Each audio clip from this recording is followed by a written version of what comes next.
Chapter 224. The Cycle of Karma and Retribution. Could it be that everything is predetermined? You reap what you sow. Roland, speak human language. And O's when O die? Fine, don't look at me like that. I'll be more direct. You won't die if you don't seek death. If you seek death, you'll definitely die. The scene before me caused countless exclamations. The undying Omdrokin was now facing his scariest opponent, the Brothers of the Gourd system. Are you sure this is their name? Fine then. Since the unnamed divine sins had their eyes on their biological father, a fated battle naturally erupted. Or perhaps I should say that they were completely crushed. If Omdrokin had been at his peak condition, perhaps this battle would have been even more likely. However, he had first been seriously injured in the mortal plane, and then he had experienced the 9 heavens of ice and fire in the earth elemental plane. The destruction of his clone had also brought him tremendous damage. Now, it was quite difficult for him to even maintain his physical body from collapsing, not to mention dealing with the incredibly dangerous divine sins. Meanwhile, the 7 unfilial children of the earth had just revived. Their powerful hatred gave them endless motivation. Their natural ability to absorb the earth element made them the natural enemy of all earth elemental creatures. And since they were originally Omdrokin's clones, they also had Omdrokin's combat experience and techniques. Just now, the souls of the earth elemental creatures had begun fighting each other in the same body. Now that they met again in the real world, even the powerful Omdrokin had a flash of despair in his eyes when he discovered that his heavy punches that could shatter everything had actually become nourishment for the enemy. If you want my head, you'll have to pay with your life.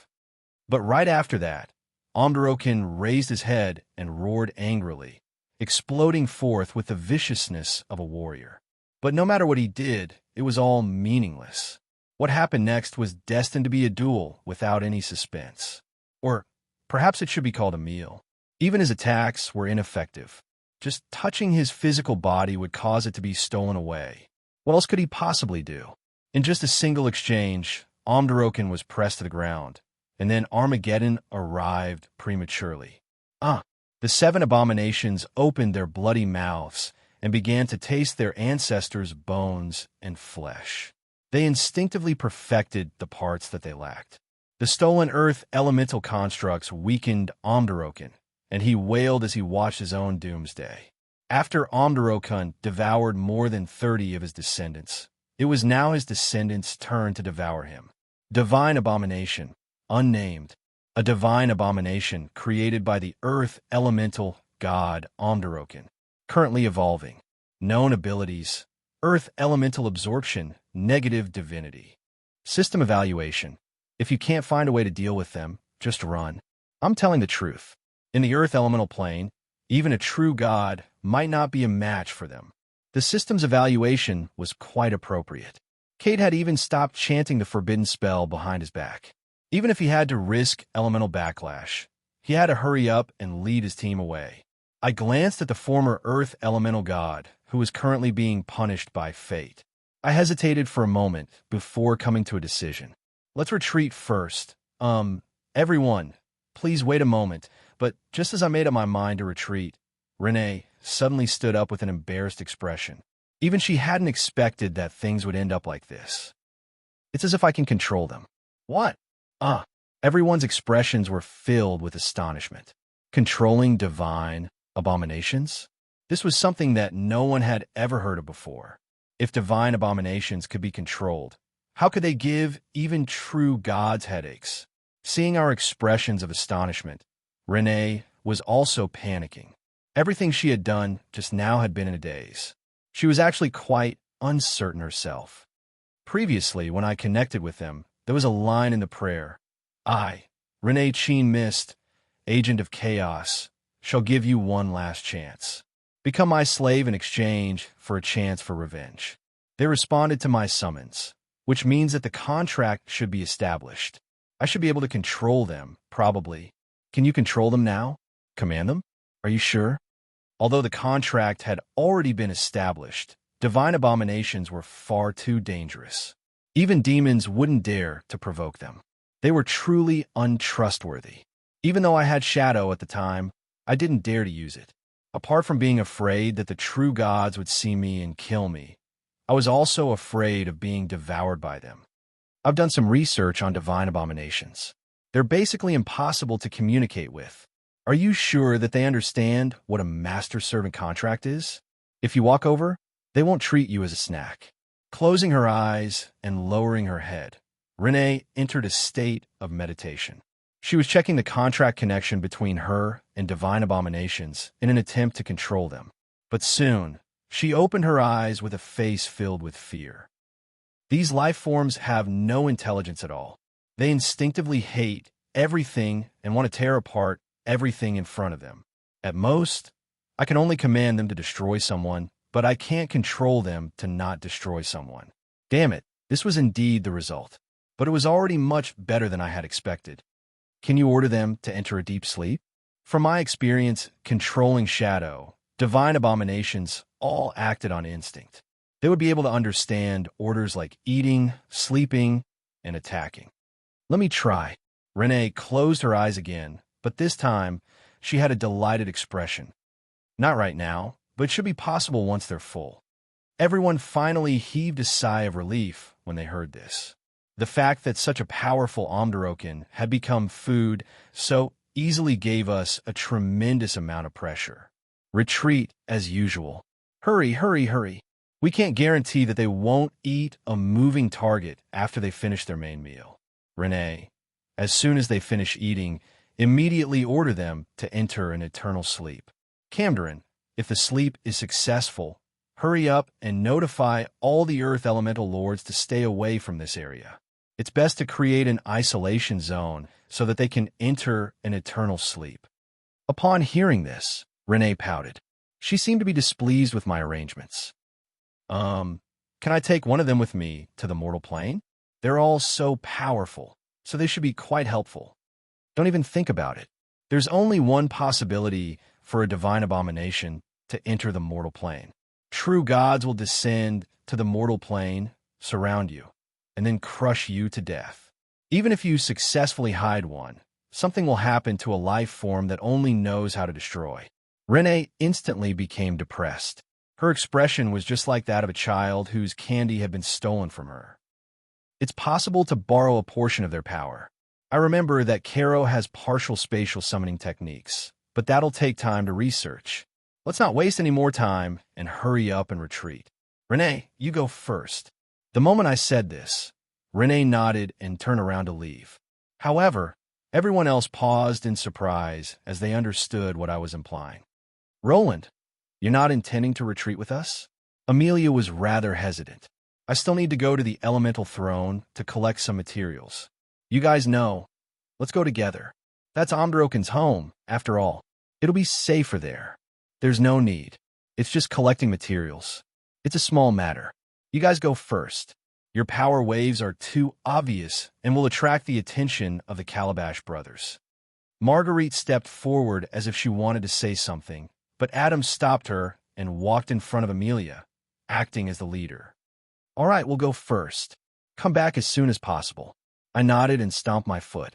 Pitch-black shadows surrounded me as I transformed into shadows and sped up. I couldn't hear the arguments behind me anymore. Why did you let him go? He obviously wasn't telling the truth. It's not like you don't know that he habitually rubs his nose whenever he lies. With his current power level, if he meets a difficult opponent, Marguerite had an expression of dissatisfaction as she questioned Adam. Of course, I know that he wasn't telling the truth, but he wasn't lying either. It's true that he's collecting materials, but it's probably more important to settle scores with someone. Settle scores with who? Does he have any enemies here? It's Omdorokin. Didn't we come here for him? Adam had an astonished expression. It was as if he was wondering why Amelia would ask such an idiotic question. Meanwhile, Marguerite looked towards the center of the battlefield not far away. Over there, most of Omdorokin's flesh had been devoured, and he couldn't be more dead. You're saying that he didn't die? Of course. That guy isn't that easy to deal with. It's perfectly normal for a sly old fox like him to fake his death. Didn't we meet one back in the day? You were the one who personally exposed him. Marguerite was instantly rendered speechless. Wasn't Roland the sly old fox who had been exposed back in the day? Do you have any evidence? Intuition. As for evidence, I'm afraid we'll have to ask Roland. He's more suited to be a smart detective. Marguerite's icy expression thawed upon hearing this, but she still had an expression of displeasure. She had already guessed everything. These two brothers were up to something again. Amelia directly walked towards the elemental throne, but Adam blocked her path with a flash of lightning. Get out of my way. I'm going to help. Don't look like Roland doesn't care about anything. He actually cares a lot about the people of the mist. Amelia was rather confused upon hearing this. Did this have anything to do with the current situation? That's why the people of the mist have suffered great losses here. Omderokin is the only mastermind who's still at large.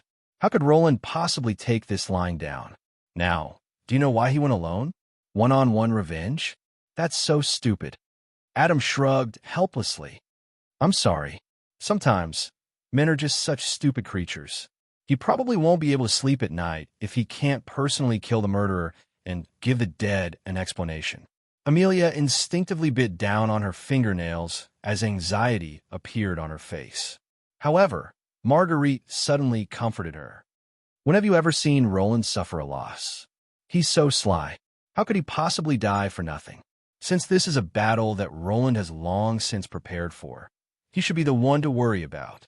And right now, just as Adam had predicted, I followed the coordinates that Beifong had provided me. My angry roar echoed throughout the underground labyrinth. Omderokin, if you dare to do something, you dare to admit it. Have you forgotten about the blood debt from back in Red Maple City? I'm here to pay you back. Remember to ask for interest. My angry roar echoed in the empty cave, but there was no response, as if there really was no one here. Coward, you don't even dare to come out when I'm alone? If you don't come out, I'll lure those divine sins here and watch how you die. It seemed that my threat was effective. That familiar voice finally spoke up behind me, but it was filled with bone-deep hatred. Damn Roland, it's all because of you that I lost everything. Today, either you die or I die. Chapter 2:25. This was the giant's palace.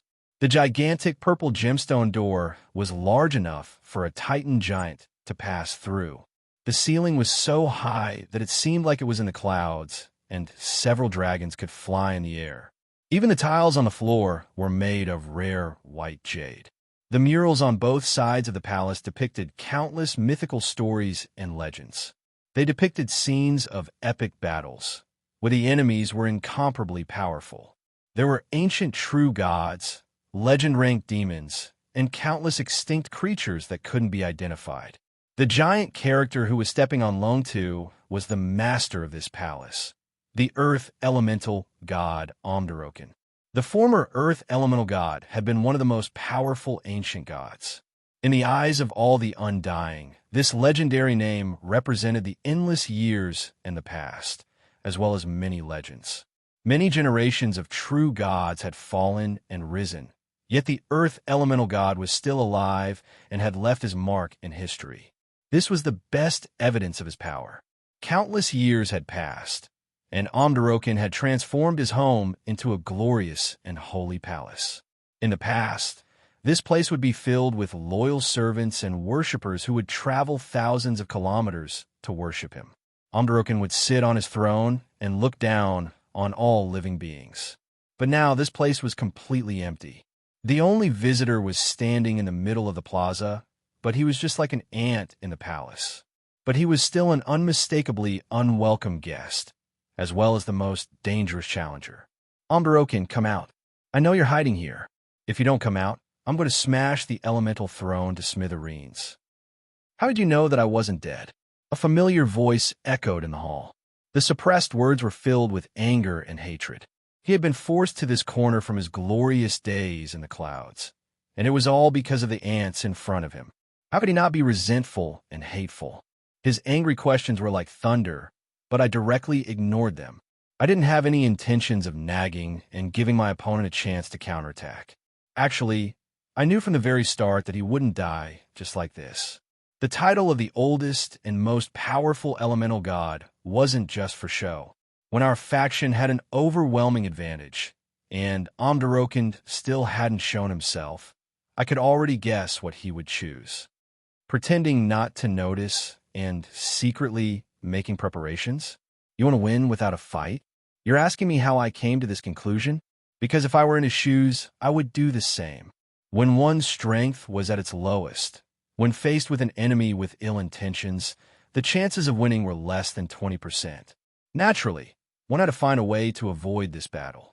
However, as an elemental god, this was his home ground. It would be impossible for him to escape without a fight. Even if he escaped, his opponent would definitely chase him to the end, and it was highly likely that he would be dug out from a corner after being heavily injured. And if he was destined to fight a battle that he would definitely lose, that would be even more foolish. We were both undying individuals who had experienced countless calamities. From a certain standpoint, we weren't exactly good people who would do anything honorable. Omdaroken's choice was about the same as mine, faking death or running away. After all, he's the Earth Elemental God, and he'll face many restrictions if he leaves this plane. In that case, he can only fake his death, tossing out a bait and having the bait die in his place. This would make one's enemy believe that one had died in order to obtain a chance at survival. This was a commonly used and effective method of saving one's life. And in order to make it so realistic that all the Earth Elemental Lords would believe that he had truly died, Omdaroken would have to pay a price. In fact, Omdaroken was even willing to sacrifice a large portion of his power. For him, it would be enough as long as he survived. As long as he survived, there would be hope for him to become stronger again, and there would be hope for him to take back everything that he had lost. What helped me confirm that Omdaroken's body was nothing more than a clone that contained a large portion of his power was the scene of him being devoured. As the Earth Elemental God, even if his elemental power was devoured, he would still be able to use the Earth Elemental Throne to replenish himself. However, I didn't see him forcefully regenerate the elements. He collapsed far too quickly, as if he was about to die. And since he had already made such a great sacrifice, it was likely that his Earth Elemental Throne would be destroyed next, and he would lose his status as an Earth Elemental God. This was within his bottom line, and he would definitely hide like a turtle to the end. Even if I lose everything, it's enough as long as I survive. Tomorrow, I'll repay you 10 times over for what I did today. I could already imagine how he would grit his teeth in the shadows. After all, I had done the same thing back in the day. However, I definitely didn't want him to achieve his goal. His stubbornness as an undying made him choose to cut his losses from the very start. If it had been anyone else, I might have praised him a little, but I only had one thing to say to that bastard. You want to survive? Dream on. Why didn't you ask those people you killed, those innocent people who died because of the war, if they wanted to continue living? I had many bad habits, but the most common ones were being petty and holding grudges. However, it seemed that I wouldn't be able to change them for the rest of my life, nor did I intend to change them. I spent more than 100 years to find all the masterminds behind the Mist Kingdom's destruction and kill them all. The Beastman tribe leaders who participated in this war were all dead, and I was currently taking revenge. As the only fugitive, I wouldn't be able to sleep well until Omdaroken died. The Earth Elemental God? Heh. No wonder they call you a coward. You don't even dare to come out when I'm alone. Are you that afraid of me? Ha! An Earth Elemental God is actually afraid of a rookie who just reached the gold rank? Wouldn't your reputation be ruined if word of this got out? Oh, sorry. I forgot that you don't have a reputation to begin with. Roland, you're courting death. His angry roar echoed in the empty temple, but I still had no way of finding out where he was hiding. All my detection magic had long since been rendered useless. It seemed that he was hiding quite deeply. After paying such a heavy price, it was almost impossible for Omdaroken to appear again. He would definitely be a coward until the very end. And once such an existence abandoned everything and hid himself, it would be incredibly difficult to find him. The reason why he had tried to test me was because he believed that he could definitely defeat me, and also because of the deep hatred between us, which made it impossible for him to calmly tolerate the enemy before him. And with all these factors in place, I would give Omdaroken hope that he could protect the Earth Elemental Throne and his divine seat. Then, I would personally destroy the Earth Elemental Throne. Only if he personally appeared would he be able to stop me. With all these factors in place, I refuse to believe that Omdaroken would still be able to endure it. Come, as long as you kill me, you can take your revenge, and you'll be able to protect your divine seat. That's right, I was using myself as bait. Although I might end up catching a whale, only Omdaroken, who felt that he had a chance of victory, would appear if I came alone. Only then would I be able to personally take revenge.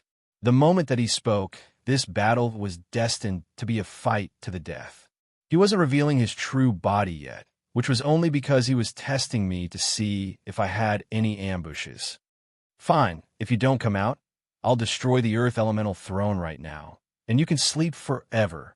I walked forward as if I were taking a stroll, but the air in the temple suddenly pressed down, making it difficult to breathe.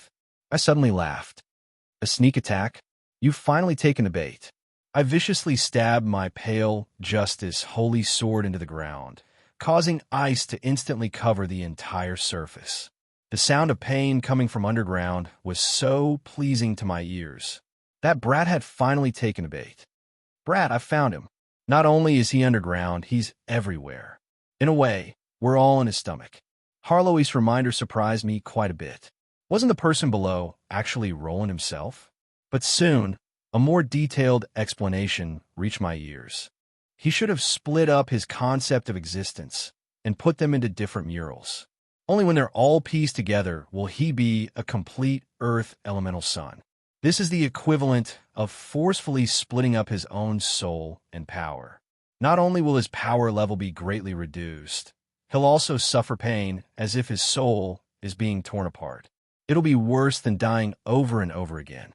This brat is truly vicious to himself. Only by being vicious to yourself can you be even more vicious to others. Be careful, you've hooked a vicious man-eating shark this time. At this moment, the realistic murals flashed through my mind. I finally understood how he had hidden himself so well. When my ambush was stopped underground, and when my gaze wandered over the murals, Omdaroken knew that he had been exposed. The next second, all the murals came to life. The giant protagonists all walked out of the murals and transformed into glowing phantoms. The next instant, all the phantoms merged together, and a familiar figure appeared in front of me. Omdaroken, this pitch-black stone giant, was staring at me with hatred, just like what I'd seen in Antune's underground labyrinth. As for me, I laughed out loud. Finally, I can take revenge. Bayfoam, do it. Together with this angry roar, the entire ground trembled. Behind us, the sandworms under the command of the draconic hunter began enjoying their highest quality dinner. This was the symbol of royal authority that countless Earth Elemental creatures dreamed of, the Earth Elemental Throne. The pitch-black stone giant looked at me in astonishment. He probably never expected that his heavily guarded treasure trove had already been dug out from underground. Why are you looking at me like that? Did you really think that I would leave the Earth Elemental Throne for you? It's been my #1 strategic goal from the very start. Yes, I had come to the Earth Elemental Plane to find Omdaroken for my personal grudge. Destroying the Earth Elemental Throne was my #1 strategic goal. As long as I achieved this goal, I wouldn't have suffered any losses. The revival of the elemental gods brought about the arrival of the elemental tide. All the other planes were now even more closely connected to the mortal plane. Soon, a new war would descend with uninvited guests. Unlike in the game's history, the elemental gods were far too active this time. The elemental tide's growth rate had long since surpassed the game's history. If I didn't take any measures, the mortal plane would likely have a much shorter time to prepare for war. The undead calamity was the most obvious example. The Earth Elemental Throne has given birth to an elemental god. If an elemental throne in an elemental plane is destroyed, that means that a new elemental god can't be born. The elemental tide is like water flowing downhill. The elemental planes will absorb the elements to create new elemental thrones. In that case, the elemental tide in the mortal plane should stop for a while. From a certain standpoint, every elemental god that was still active in the mortal plane was my enemy. That was why I had made Camderon take the blame for me. I didn't promise any of the elemental lords anything. I only hinted that only by getting rid of Omdaroken will it be possible for a new earth elemental god to be born. We can use this as bait to make the elemental lords work for us. I didn't lie at all. I only didn't mention when the earth elemental gods would be born. All of the unnecessary explanations were made up by Camderon himself. I didn't even show my face, so the earth elemental lords could only take revenge on Camderon. That's right, I was setting him up. It would be best if the earth elemental lords were so angry that they directly ganged up on Camderon and killed him. That would save so much trouble. At this time, all the seeds that had been planted had finally sprouted, and it was time for the trap to harvest its prey. The elemental throne was currently being eaten by mindless sandworms. Every bite felt as if they were biting onto Omdaroken's heart, and the divine power that was being lost was something that he had accumulated over countless years. He was weakening with every passing moment. The scene before me was a reenactment of that day in Antun. Only this time, I didn't even give him a chance to break through. I had set him up from start to finish. If he had still remained in the cave, even if he lost the elemental throne, nobody would be able to find him. But now, he had come out, and the elemental throne was gone. It would be difficult for him to escape. The only way is to fight and die. At this moment, a trace of fear flashed in Embark's eyes. He truly felt that his life was being threatened. The next moment, however, his eyes turned vicious. Some people would become cowardly and useless in the face of life and death, while others would explode with their final viciousness and fight head-on against their enemies. At the very least, they would die together with their enemies. It was obvious that Omdaroken, who had lived for tens of thousands of years, was the latter. Ah!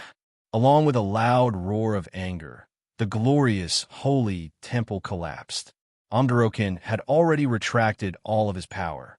As the ground shook, he actually strengthened his body. Sharp spikes grew out of his black rock armor, and his eyes underneath the armor were filled with bone-deep hatred that surpassed insanity. Brat, you've come. You've completely forced this evil wolf to the brink. Now, it's time for the final bout of madness. There's absolutely no room for error. Heloise's warning was still in my ears, but I was already laughing out loud. Huh, isn't this exactly what I wanted? Come, Omdaroken. Hate me. Want to tear me apart? Actually, I'm the same. I've long since wanted to cut you into pieces. In that case, let's wholeheartedly fight. Here you, and I. Let's fight until our bones are all shattered. That side's hatred is deeper, and that side wants to tear the other side apart even more. That side will be able to survive. The injured ferocious beast used its own roar and charge as an answer. As for me, I tossed away the pale, white, holy sword in my hand. The upcoming battle wasn't something that a myth-ranked weapon like it could participate in. Once Heloise returned, I would have an even better sword, a magic sword that could destroy everything. Awaken in Extreme Ice Calamity. Chapter 2:26. The entire temple was collapsing. The height of the collapse caused the rubble to fall down like meteors, creating numerous craters in the temple. However, the two people who were currently fighting seemed to completely ignore the threat that was so close to them. With a flash of black light, that gigantic giant disappeared without a trace. The next instant I swung my sword. Asterisk clang. Asterisk amidst the rubble. My sword and my heavy fist clashed. Sparks flew everywhere as I was fiercely smashed into the ground. My sword-wielding right arm was in great pain, and my perlicue was bleeding. However, I had a delighted expression on my face. You were actually able to block my attack. That's right, being able to block Omdaroken's heavy fist was already beyond my expectations. This was a result that exceeded my expectations. If I block it, I might be able to win. Is that what you're thinking? A thunderous roar echoed throughout the temple. The cruel elemental god was venting his anger and mocking my delight. Then let me tell you, That attack, just now, was only 10% of my power. Do you despair now? Hearing this, I laughed even louder. Was he trying to test me? Even this was different. That sword attack of mine still hadn't revealed my trump card. Even though I was quite disappointed, I couldn't lose verbally. Who doesn't know how to talk? That attack, just now, was only 1% of my power. Are you trying to give me a massage? The power of ice spreading through my sword was gradually thawing. Everything was as I expected, but before I could stand up, that flurry of attacks came again. Few. Omdrokin took a deep breath but didn't reply. His body trembled, and he suddenly stomped on the ground, vanishing without a trace in the next instant. His gigantic body displayed inconceivable agility. His flashing shadow actually surpassed my ability to see with the naked eye. In a blink of an eye, he appeared right in front of me. The only thing I could do was follow my combat instincts and swing my silver crystal sword. An unstoppable force came from my sword. The scenery in front of me rapidly changed, and I was instantly smashed into the ceiling that reached the clouds. Cough. The impact on my back caused me to spit out large mouthfuls of blood. This attack had seriously injured my internal organs. It would seem that the difference in power between us was far too great. My physical strength, which was enough to rival giants, was nothing in front of him. No wonder the tower giants were only able to take one hit from him. My right arm was already frozen, but I didn't let go of the ice sword that was frozen in my hand. This time, when our swords clashed, I was still defeated, but I smiled. Gravity was pulling me downwards, but a pair of crystal-clear ice wings suddenly unfurled from my back. The preparations are okay. The opponent's guard should be down by now. Then, let him have a taste of the poison of this world. The young girl's voice seemed to remind me that I wasn't facing my mortal enemy alone, and the rocks that were hurled from below turned into a deadly rain. Dong dong dong. Huge holes appeared in the ceiling as I glided through the meteor shower. Dive, roll, and glide. Under Heloise's control, Omdrokin's pebbles had no chance of hitting me at all, which allowed me to focus on my next attack. Omdrokin. Accompanying this angry roar was the sword energy of my Ice Fury sword. This was an incredibly direct challenge. Seeing that I was gliding through the air, obviously intending to fight head-on, Omdrokin wasn't afraid at all. He was an expert in melee combat, so why would he be afraid of a surprise attack? However, some sort of instinct seemed to remind him that an ominous premonition was surrounding him, causing him to unconsciously look at the sword in my opponent's hand, the abnormally beautiful ice sword. This was a super long sword that was nearly 6 meters long. The sword blade was made entirely out of ice crystals, and the hilt had the image of a pair of goddesses hugging each other. The sword's blade was made out of 2 intertwining ice blades. They were crystal clear, and it seemed as if stars were twinkling within them. Even though this sword was clearly so exquisite that it seemed like a rare work of art, Omdrokin instinctively felt fear when he looked at this sword. This was an emotion that he had long since abandoned. But right after, he stomped his foot and took a deep breath, causing that mysterious fear to vanish without a trace. A magic sword that can affect one's mind? So what? The combination of his well-tempered heart and body allowed this unconventional super warrior monks to ignore all negative emotions. In battle, he would always be able to use 100% of his combat strength. A magic sword that could only affect one's mind would be nothing more than scrap metal to him. This time, Omdrokin had no intentions of dodging. He intended to teach his opponent what true strength was. Immortal Lorcan's ice crystal wings descended, but Immortal Lorcan suddenly leapt into the air. Under the command of their battle instincts, the frost-covered long sword and the heavy fist still fiercely clashed against each other. Just like before, I flew into the air again. This time, the ceiling was just as firm as before, making me want to cry.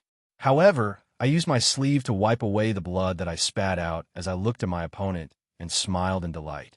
Omdrokin wasn't injured, but there was a flicker of blue on his right arm. Then, that blue suddenly started spreading. The gigantic black giant glanced at it and noticed that it was spreading, so he gritted his teeth and swung his left hand like a knife. Crack.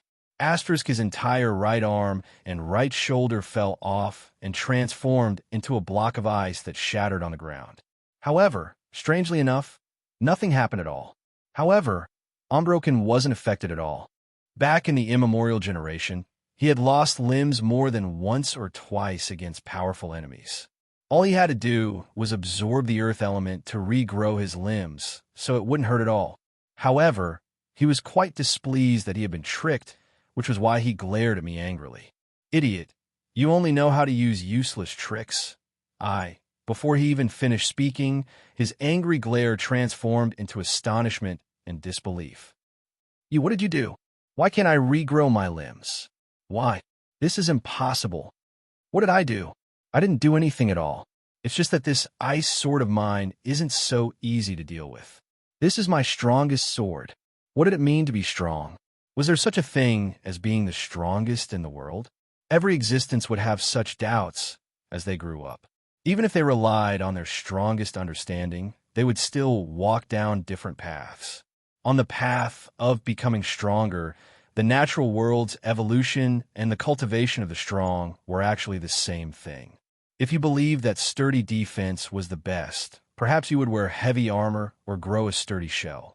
If you believed that being so fast that others couldn't see you was the best, perhaps you would become an agile assassin, or perhaps you would grow wings and be fast.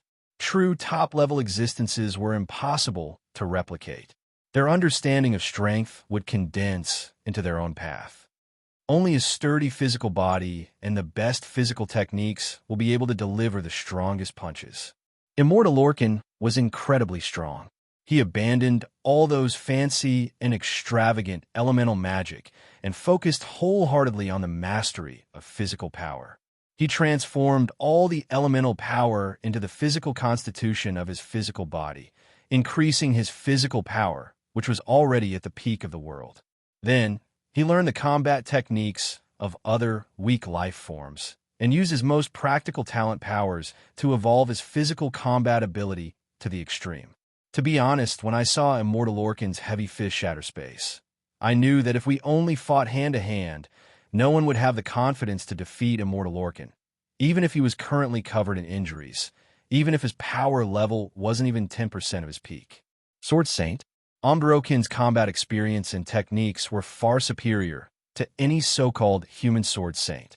His more than 10,000 years of combat experience allowed him to understand countless martial art styles. Perhaps he lacked the creativity of humans and was unable to come up with anything new, and he had once lost to a certain genius in a competition of pure techniques. But if he had his unparalleled physical body, he would still be an undefeatable existence in actual combat. But no matter how strong he was, it was all meaningless to me. This wasn't because I was arrogant. It was because I had a different understanding of what it meant to be strong.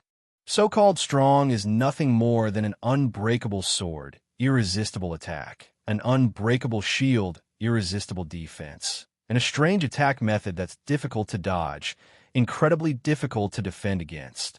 Perhaps it was because I was a transmigrator, but my understanding was completely different from the mainstream view of this world. That was why I never rejected other small ideas.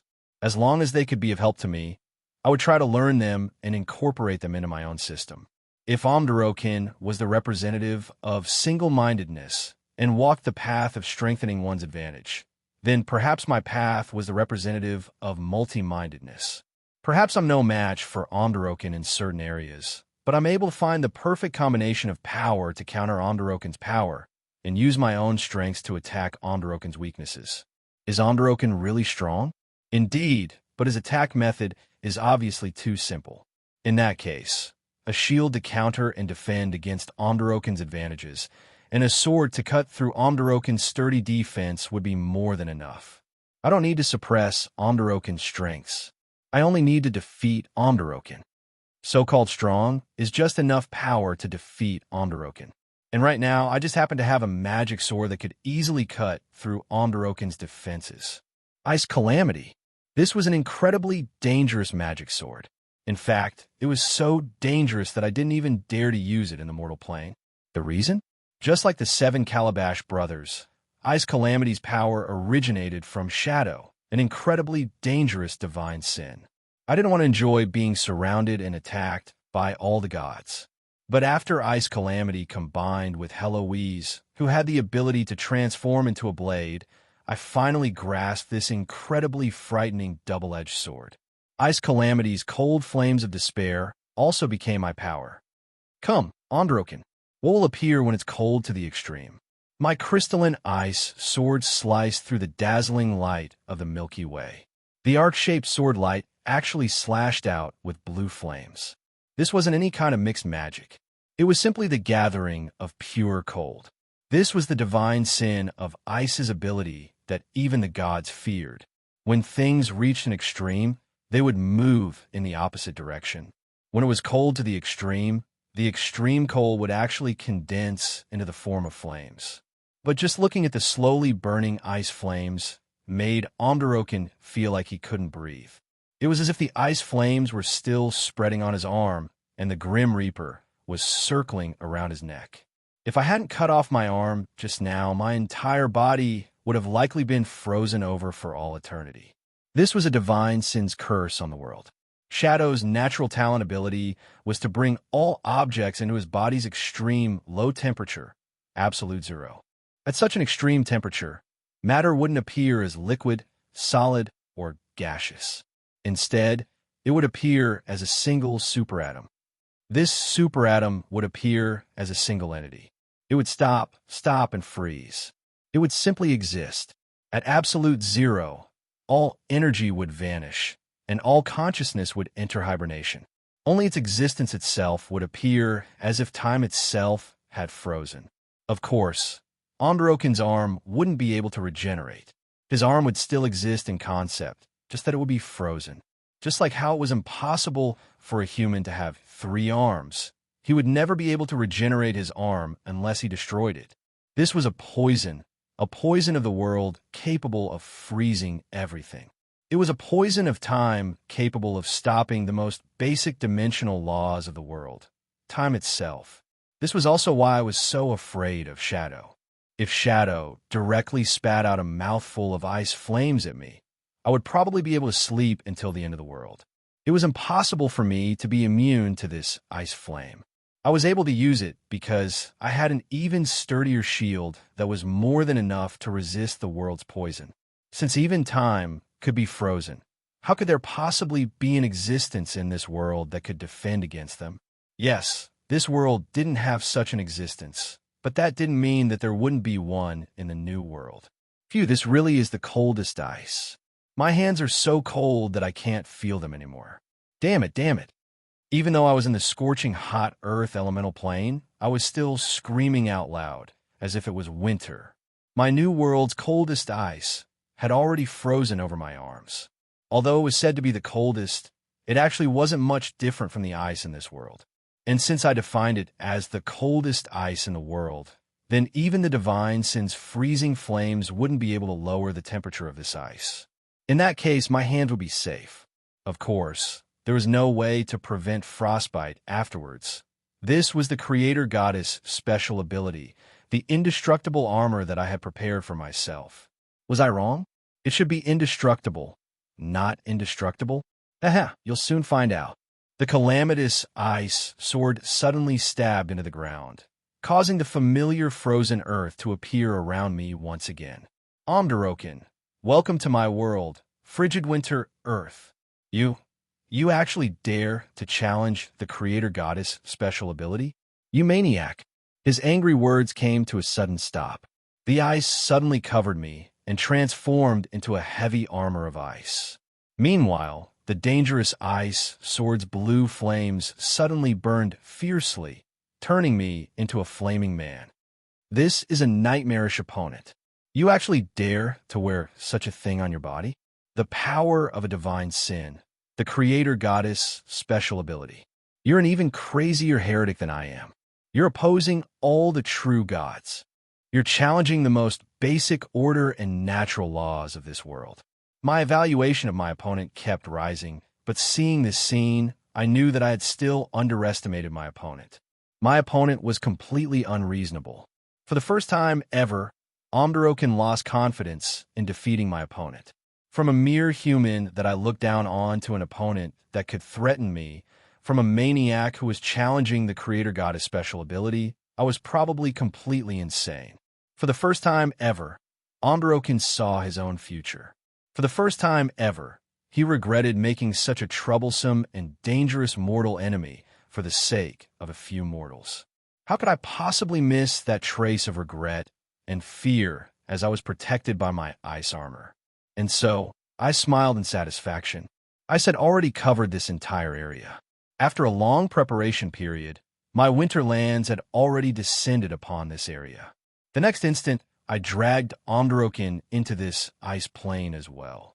This time, he was unable to escape. Asterisk ding ding ding. Asterisk with a series of crisp sounds, countless pieces of ice condensed into gigantic ice swords. The entire plain was now covered in swords. Next, I stabbed my calamity swords into the swords, and every single ice sword's blade was covered in lethal blue flames. I casually picked up one of the swords, and the ice flames on it burned like a torch. I smiled in satisfaction. This time, it was my turn to charge at Amberokin. Amberokin, the time for you to repent is over. Then, let us begin the second round. The second round where you fight to the death. I said before that it's time to settle everything. High and mighty gods, have a taste of the vengeance of mortals that you all view as ants. Chapter 227. Ice Cold. Frozen Earth replaced the collapsing shrine.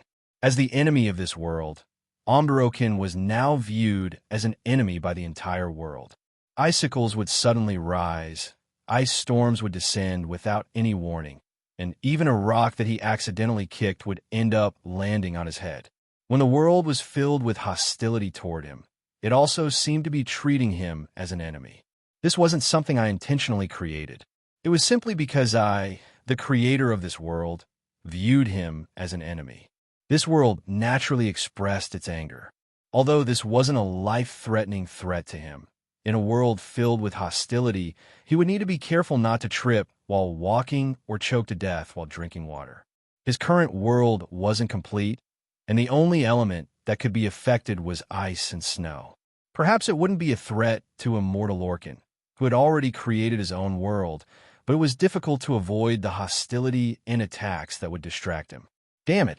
Come out of your turtle shell, if you dare. The furious Amberokin never expected that he, who was famed for his outstanding defense, would actually have a moment where he would call someone else a turtle shell. But sometimes, fate was just so ironic. This time, it was his turn to be the king of defense who was completely helpless against his enemy's defense. His seemingly fragile ice armor was covered in deadly blue flames. It was obvious that he couldn't even touch the ice that covered his entire body. Even if Amberokin's fists weighed thousands of kilograms, he didn't know where to hit. Oof. Come hit me if you dare. His opponent actually dared to provoke him.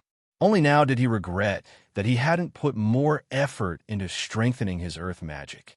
In this abnormal world, it was impossible for him to gather earth elemental power to form powerful offensive spells. Even if he wanted to dig a hole in the ground to throw at his opponent, he discovered that the ground was filled with ice. When he tried to forcefully dig it up, it mysteriously melted into water. In this world filled with hostility, Amberokin had suffered quite a bit. He had to be extremely careful with every step he took. Otherwise, he might trip at any moment. The sudden trembling and collapsing of the ground was even more troublesome to deal with. But in this world, my opponent suddenly displayed a mystical transformation. He had angel wings and demon feet and scales. It was already ridiculous enough that such a mystical creature that was a combination of order and chaos existed. Not only that, after transforming, my opponent's combat strength increased exponentially.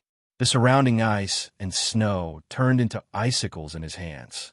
With a light pull, hundreds of icicles turned into shotguns. Under his control, the entire land of ice and snow turned into a field of ice and snow turrets. In Amberokin's eyes, the most dangerous thing was still the dazzling frozen flames that flickered with a bewitching blue light. Just being touched by a little bit of it was enough to cut off a piece of flesh. Yet, that guy didn't hesitate to throw an ice sword that was covered in freezing flames at him. This was simply an insult to him as a martial arts master. As an experienced warrior monks, swatting away arrows was the most basic of basics. For Onderoken, even if hundreds of elven archers attacked him at the same time, he could still easily swat away all the arrows without taking any damage. This was obviously a throw from a layman. He could even close his eyes and dodge it. Even if that ice is dangerous, it'll be fine as long as I don't touch it. But the strange thing was that the ice sword, which shouldn't have been threatening at all, suddenly sped up the moment it reached him. Damn it! What'd you do? Even though there was no change in the ice sword's speed, the speed of the ice sword was sometimes slow and sometimes fast. And just when he felt that he could dodge it, the ice sword would suddenly speed up and brush past him. Before the icy flames could spread, the furious Onderoken tore off another piece of his flesh and roared angrily at me. However, my reply was to throw even more flying swords. In Onderoken's eyes, the flying swords actually sped up several times. The sudden increase in speed caused him to lose confidence in dodging the ice sword.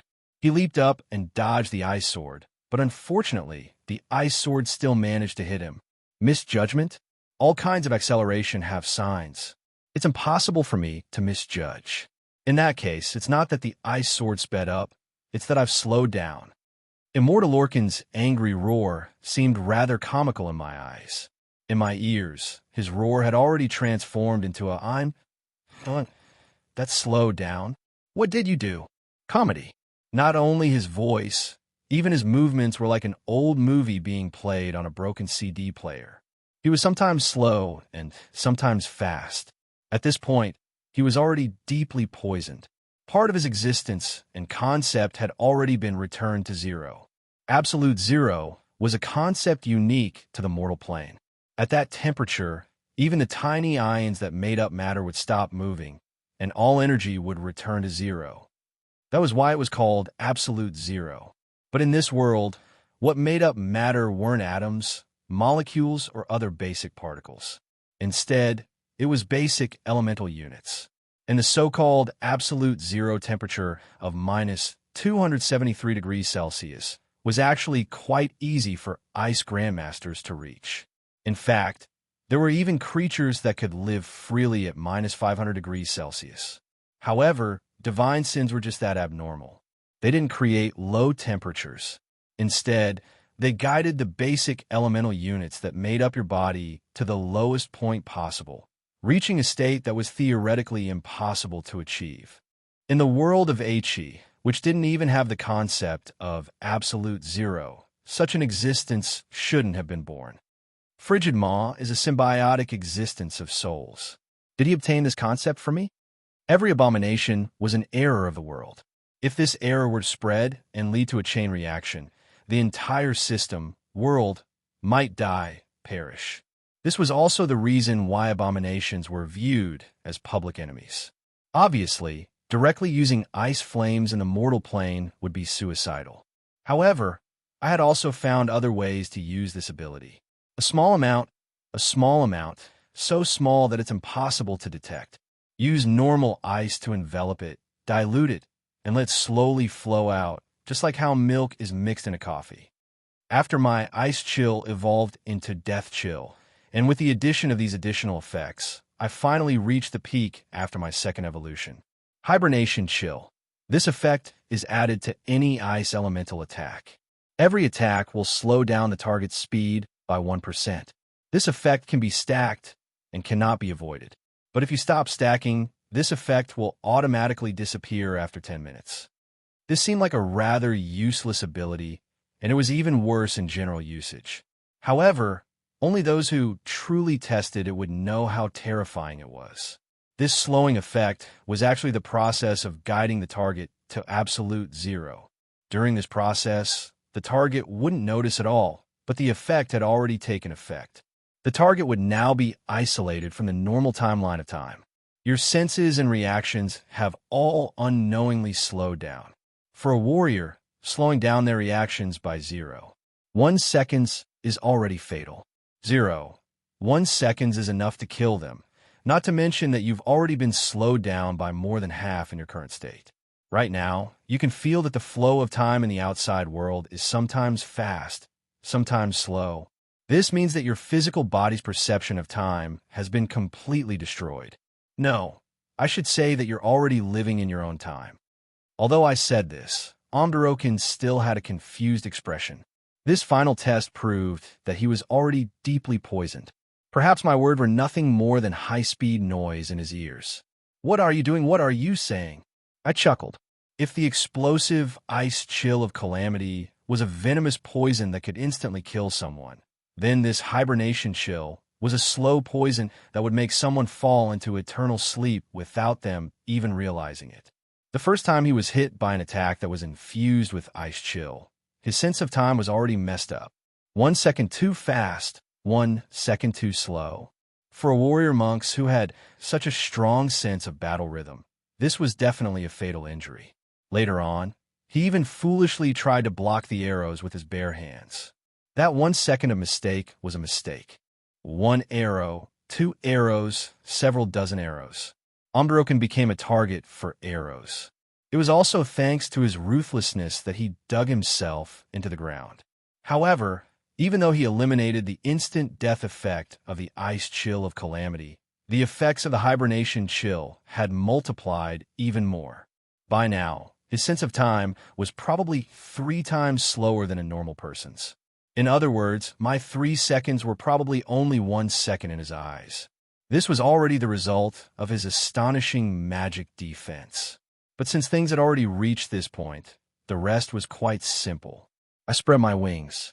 The transformation that I had been preparing for this entire time gave me enough power to fight against him.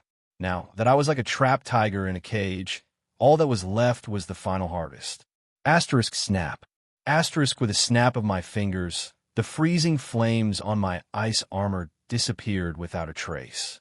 All the freezing flames had gathered on the ice magic sword that had brought me such a calamity. My ice armor made Omdarokin's attacks useless, but it also gave me a tremendous amount of pressure.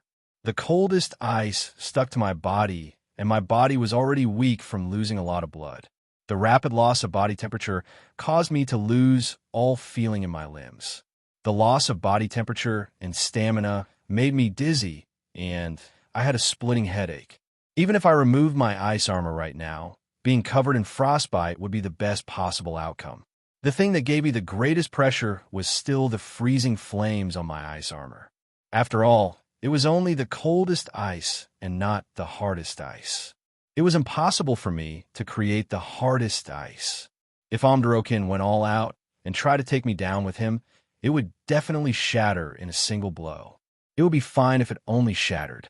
But if the shattered, freezing flames stuck to my body, I would probably directly give up on healing myself. My seemingly all-out suppression was actually a gamble. I gambled that his elemental magic hadn't reached the point where he could forcefully control elemental magic in a place with no elemental power. I gambled that he was cautious enough to not risk his life unless he was at the end of his rope. I gambled that my current display of power had scared him, making him not confident in being able to kill me in a single blow. I couldn't help but gamble. The difference in power between us was far too great.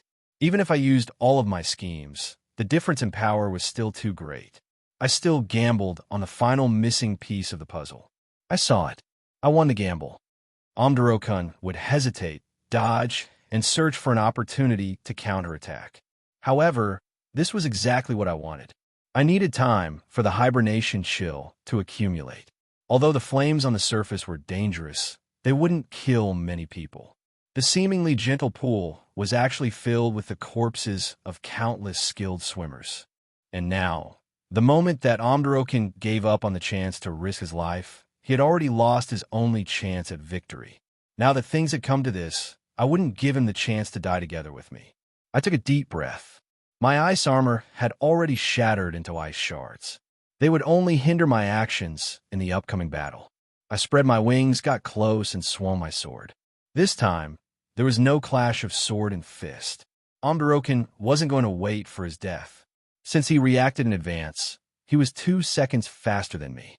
However, Being too fast or too slow would result in the same result.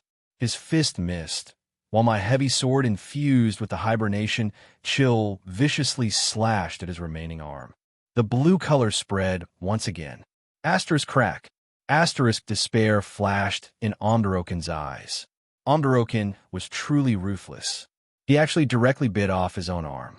But at this point, when that blue sword of ice and snow was placed on his neck, he knew that he was done for. Just as I was about to swing my sword down, the brave and fearless Omdarokin spoke up. "Don't kill me. I'm willing to make you my lord and become your most loyal servant. The wealth I've accumulated is enough to make even the wealthiest emperor die of shame. I know the endless secrets and knowledge of this world. Even the god of magic doesn't know as much as I do. And even if I lose my status as the earth elemental god, I'm still the strongest elemental lord.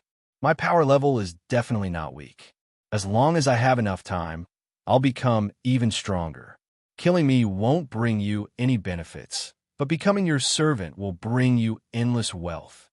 Patiently listening to Omdarokin's intermittent begging for mercy was a test of one's patience. However, the more I listened, the happier I became. In the end, I even laughed out loud. Subduing an elemental god? That sounded quite impressive. Obtaining the wealth that an elemental god had accumulated for countless years? That sounded like a great deal. Having an elemental god as a fighter and servant? That was both practical and worthwhile. Killing Omdarokin would only be a way to vent my anger, but making him my slave would bring me endless benefits. No matter how I looked at it, this seemed like a great deal. For someone like me who was used to calculating benefits, it seemed that I had already made up my mind. I laughed. Seeing that I was laughing, he also laughed. "No." And then his face instantly paled. "You want to survive? That's only natural. But do you know how many people died in that earthquake of yours? How many people died in the war that you started?" Omdarokin's eyes were rather blank, as if he didn't know why I was bringing this up at such a time. 376,452 people died in the earthquake, and at least 2 million people died in this war. In that case, I can understand that you want to survive, but I want to ask you, when you killed them for money, did you ask them if they wanted to survive? How can an ant talk to me? Omdarokin still wanted to argue, but I had already lost my patience. Just cleaning up the corpses under the rubble after the war took an entire month. I could still hear all the tragedies and the cries of my loved ones. Now, a criminal was right under my sword, and he dared to treat my kin like ants. How could I possibly control my emotions? Ants? That's right. We're indeed not as powerful as you gods. You're undying and powerful, while we're short-lived and weak. Why? Why can't you damned bastard spare us?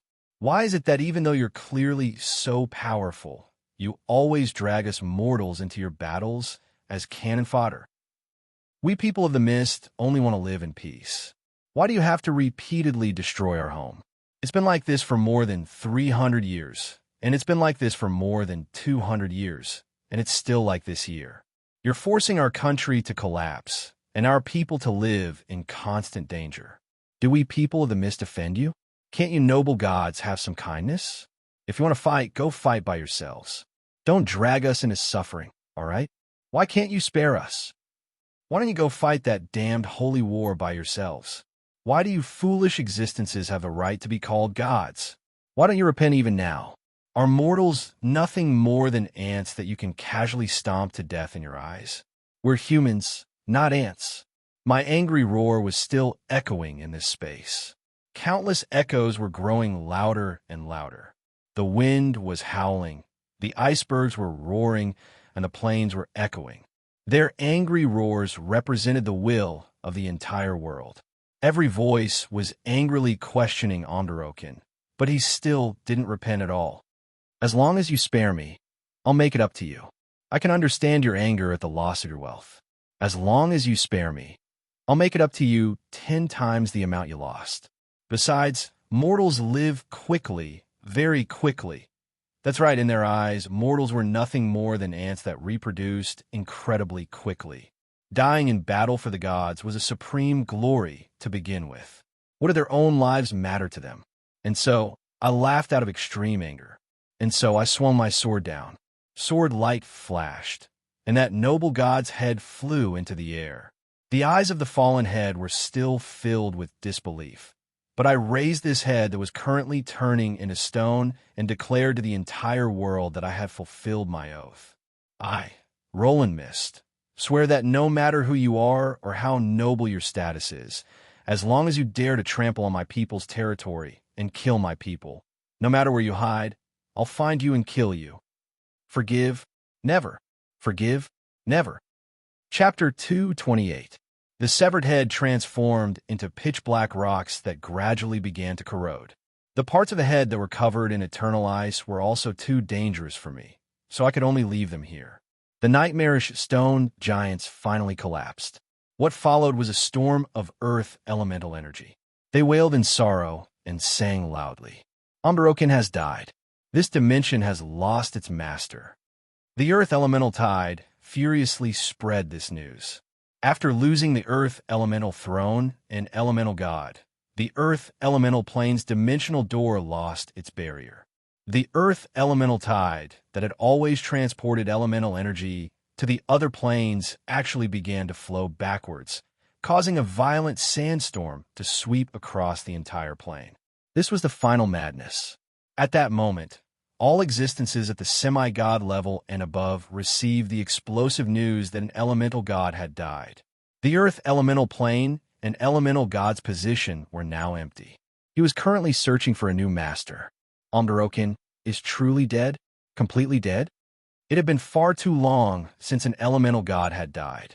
It was impossible to verify whether or not Unbroken had a predecessor. All the earth elemental lords had voluntarily retreated as soon as the divine sins appeared. They had been anxiously waiting for news from the battlefield in their own homes, but now they had confused expressions as they received news from the earth elemental plane.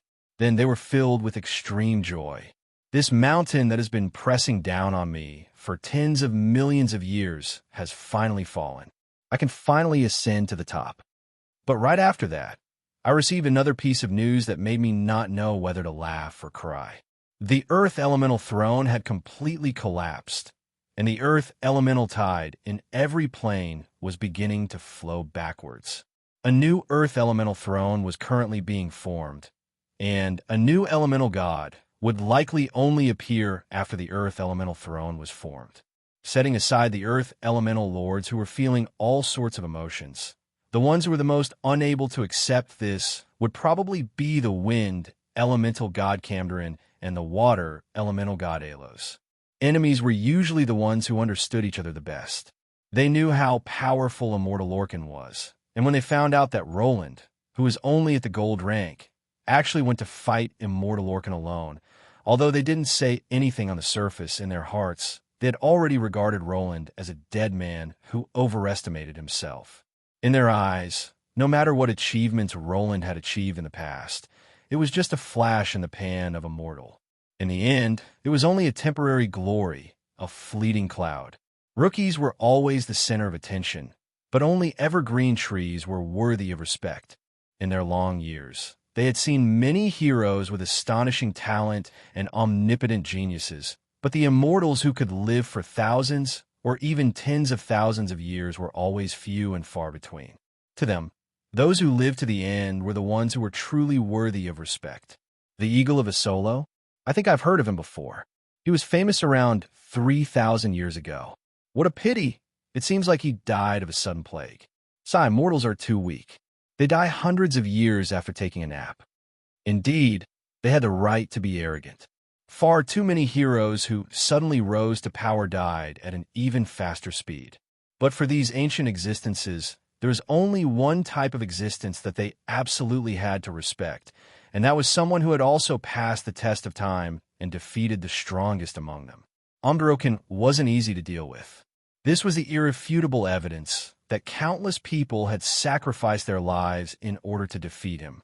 The two elemental gods had also personally learned that the elemental gods were nearly undefeatable existences in their own elemental planes. They could borrow elemental power as they pleased, and they had bodies with unlimited health and mana. Perhaps it was possible to defeat them, but killing them was basically unrealistic. But the elemental storm that had swept through the entire elemental plane couldn't be faked. Not only had Amdarokin been defeated, he had even completely died. This completely exceeded their expectations, which left them at a loss as to what to do.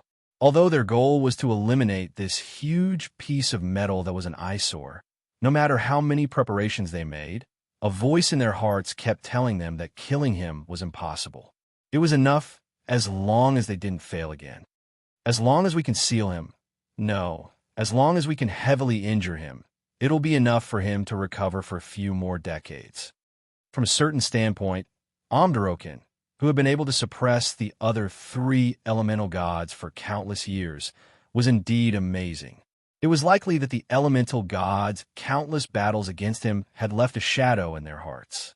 Obviously, this was also the reason why they didn't put in any effort. Even though they hated Amdarokin to the core, they were unwilling to go to the front lines and fight him to the death. Actually, their fear wasn't a mistake. Apart from the fact that they had accidentally weakened Amdarokin to his weakest state, the greatest contributor to their success in killing Amdarokin wasn't the divine sin shadows, frozen calamity aura. Rather, it was the independent world of frigid winter earth. Of course, it was impossible to kill the earth elemental god in the earth elemental plane. However, Roland had been isolated in another world, unable to absorb even a sliver of the earth element. He was in an even more pitiful state than he had been in the mortal plane. Plus, the earth elemental throne, which had been his pillar of support, had been destroyed, which was why it was possible for Roland to forever be trapped in frigid winter earth. Roland definitely wasn't the only one who noticed that Amdarokin had faked his death. However, it was likely that Roland himself was the only one who had resolved to kill Amdarokin and spent so much effort in preparing such a fatal trap. How did Amdarokin die? How could he possibly die? Isn't he unkillable in this plane? But the truth was right in front of them, and they had no choice but to believe it. After a short period of joy at the death of their mortal enemy, the 2 elemental gods and the earth elemental lords felt the deepest fear in their hearts. He was even able to kill Amdarokin. If we were enemies, from a certain standpoint, this fear wasn't wrong. This was an alliance of benefits against a common enemy to begin with. Now that their common enemy had died, their alliance would naturally be dissolved. And the relationship between the 2 sides was rather subtle to begin with. Camdrin and the others still had some camaraderie as comrades, while Alos had an unpleasant experience as an enemy in the Ottoman Empire. Previously, both sides had pretended to be ignorant of each other's relationship, but they hadn't turned on each other yet. But right now, the 2 elemental gods' reactions were obviously the opposite of what they expected. Camdrin had a serious expression, and it was inevitable that anxiety would appear on his face. Meanwhile, Alos had a delighted expression after a short period of hesitation. Renee noticed all of this. Although she didn't show it on her face, she had an idea of what was going on. Camdrin has an elemental army and winged people under his command. Perhaps he's even ambitious about the Northlands. Perhaps he's already made some arrangements. Meanwhile, Alos probably feels that we're strong enough, so he's more confident in reviving his husband. It would seem that Brother Roland was right. The Wind Elemental Lord is an ambitious person with luck. His ambitions are far greater than his power level. Although his plans will most likely fail, we still need to be more on guard. However, we still have hostages in our hands. Alos can fight for them. I had a sweet smile on my face, but I was secretly calculating in my heart. A certain princess had been with the 2 dark princes for far too long. It seemed that she was destined to become darker and darker. Suddenly, a slight earthquake interrupted their silence. A gigantic sandworm crawled out from the ground. Before it was attacked, it spat out a half-dragon covered in green mucus. The half-dragon body was also covered in all sorts of things. That scene was too beautiful. In order to prevent my eyes from going blind and my appetite for dinner, I should just censor it and fast-forward it. Cough, cough. The moment that Bayphone landed on the ground, he suddenly spat out something disgusting. Cough, cough. Let's continue censoring it, and randomly censoring this moving filth's face as well. Beifeng Herald, it would seem that your new playstyle has improved yet again. Give us an inhumane reason to destroy you. Everyone surrounded Beifeng with ill intentions, but Beifeng raised his head proudly. What nonsense are you talking about? I'm the greatest contributor to all of this. Even Lord Roland is quite grateful to me. If it wasn't for the fact that I destroyed the elemental throne, who knows who would have won or lost? Hearing this, everyone's expressions eased up somewhat. The two Earth Elemental Lords also had expressions of realization. But what are you all doing? All right then, in a way, since the Earth Elemental Lords were so regretful about the destruction of the Elemental Throne that they were shouting that they were the ones who destroyed the Elemental Throne, that Brat Beifeng's taunting ability had probably reached the point of using his face to attract aggro. Fortunately, there weren't many Earth Elemental Lords present, so they didn't have the confidence to fight against the powerful Earth Elemental Lords. But at the same time, Cambrin's face turned the color of a pig's liver. The Earth Elemental Lord's gaze towards Cambrin was filled with hatred and anger, but he didn't dare to say anything. No matter how foolish he was, he knew that he had been tricked. However, the situation just so happened to be worse than the Earth Elemental Lords, so Cambrin and the Earth Elemental Lords didn't dare to fight back. The Earth Elemental Lords' gazes towards Cambrin were also quite unfriendly. Since they couldn't take care of the mastermind behind the scenes, nor did they dare to take revenge on the Wind Elemental Lord, then they would take care of the direct culprit in front of them to vent their anger. Wait a moment. Just as the Earth Elemental Lords were about to have a heart-to-heart talk with Beifeng, Renee suddenly spoke up and stopped them. Your Highness Renee, you truly are a good person. I apologize for previously misunderstanding you. I promise that my subordinates will never spread rumors about you and Lord Roland ever again. Beifeng was probably having too much fun and drank too much neurotoxin. His mind wasn't clear enough, and he actually self-destructed in succession. It's actually fine to keep spreading rumors. No, I should say that it's better to keep spreading rumors. It'll be nice if everyone tacitly agrees. Cough, it's just a joke. Apart from Beifeng, please don't take it seriously. This time, it was a certain princess's turn to lose her moral integrity. However, Roland wasn't here, so there was obviously no one here to teach her a lesson or punish her. Clearing her throat, she asked the most important question at hand. Cough, cough. I just wanted to ask why Brother Roland hasn't come out yet. Will he be all right?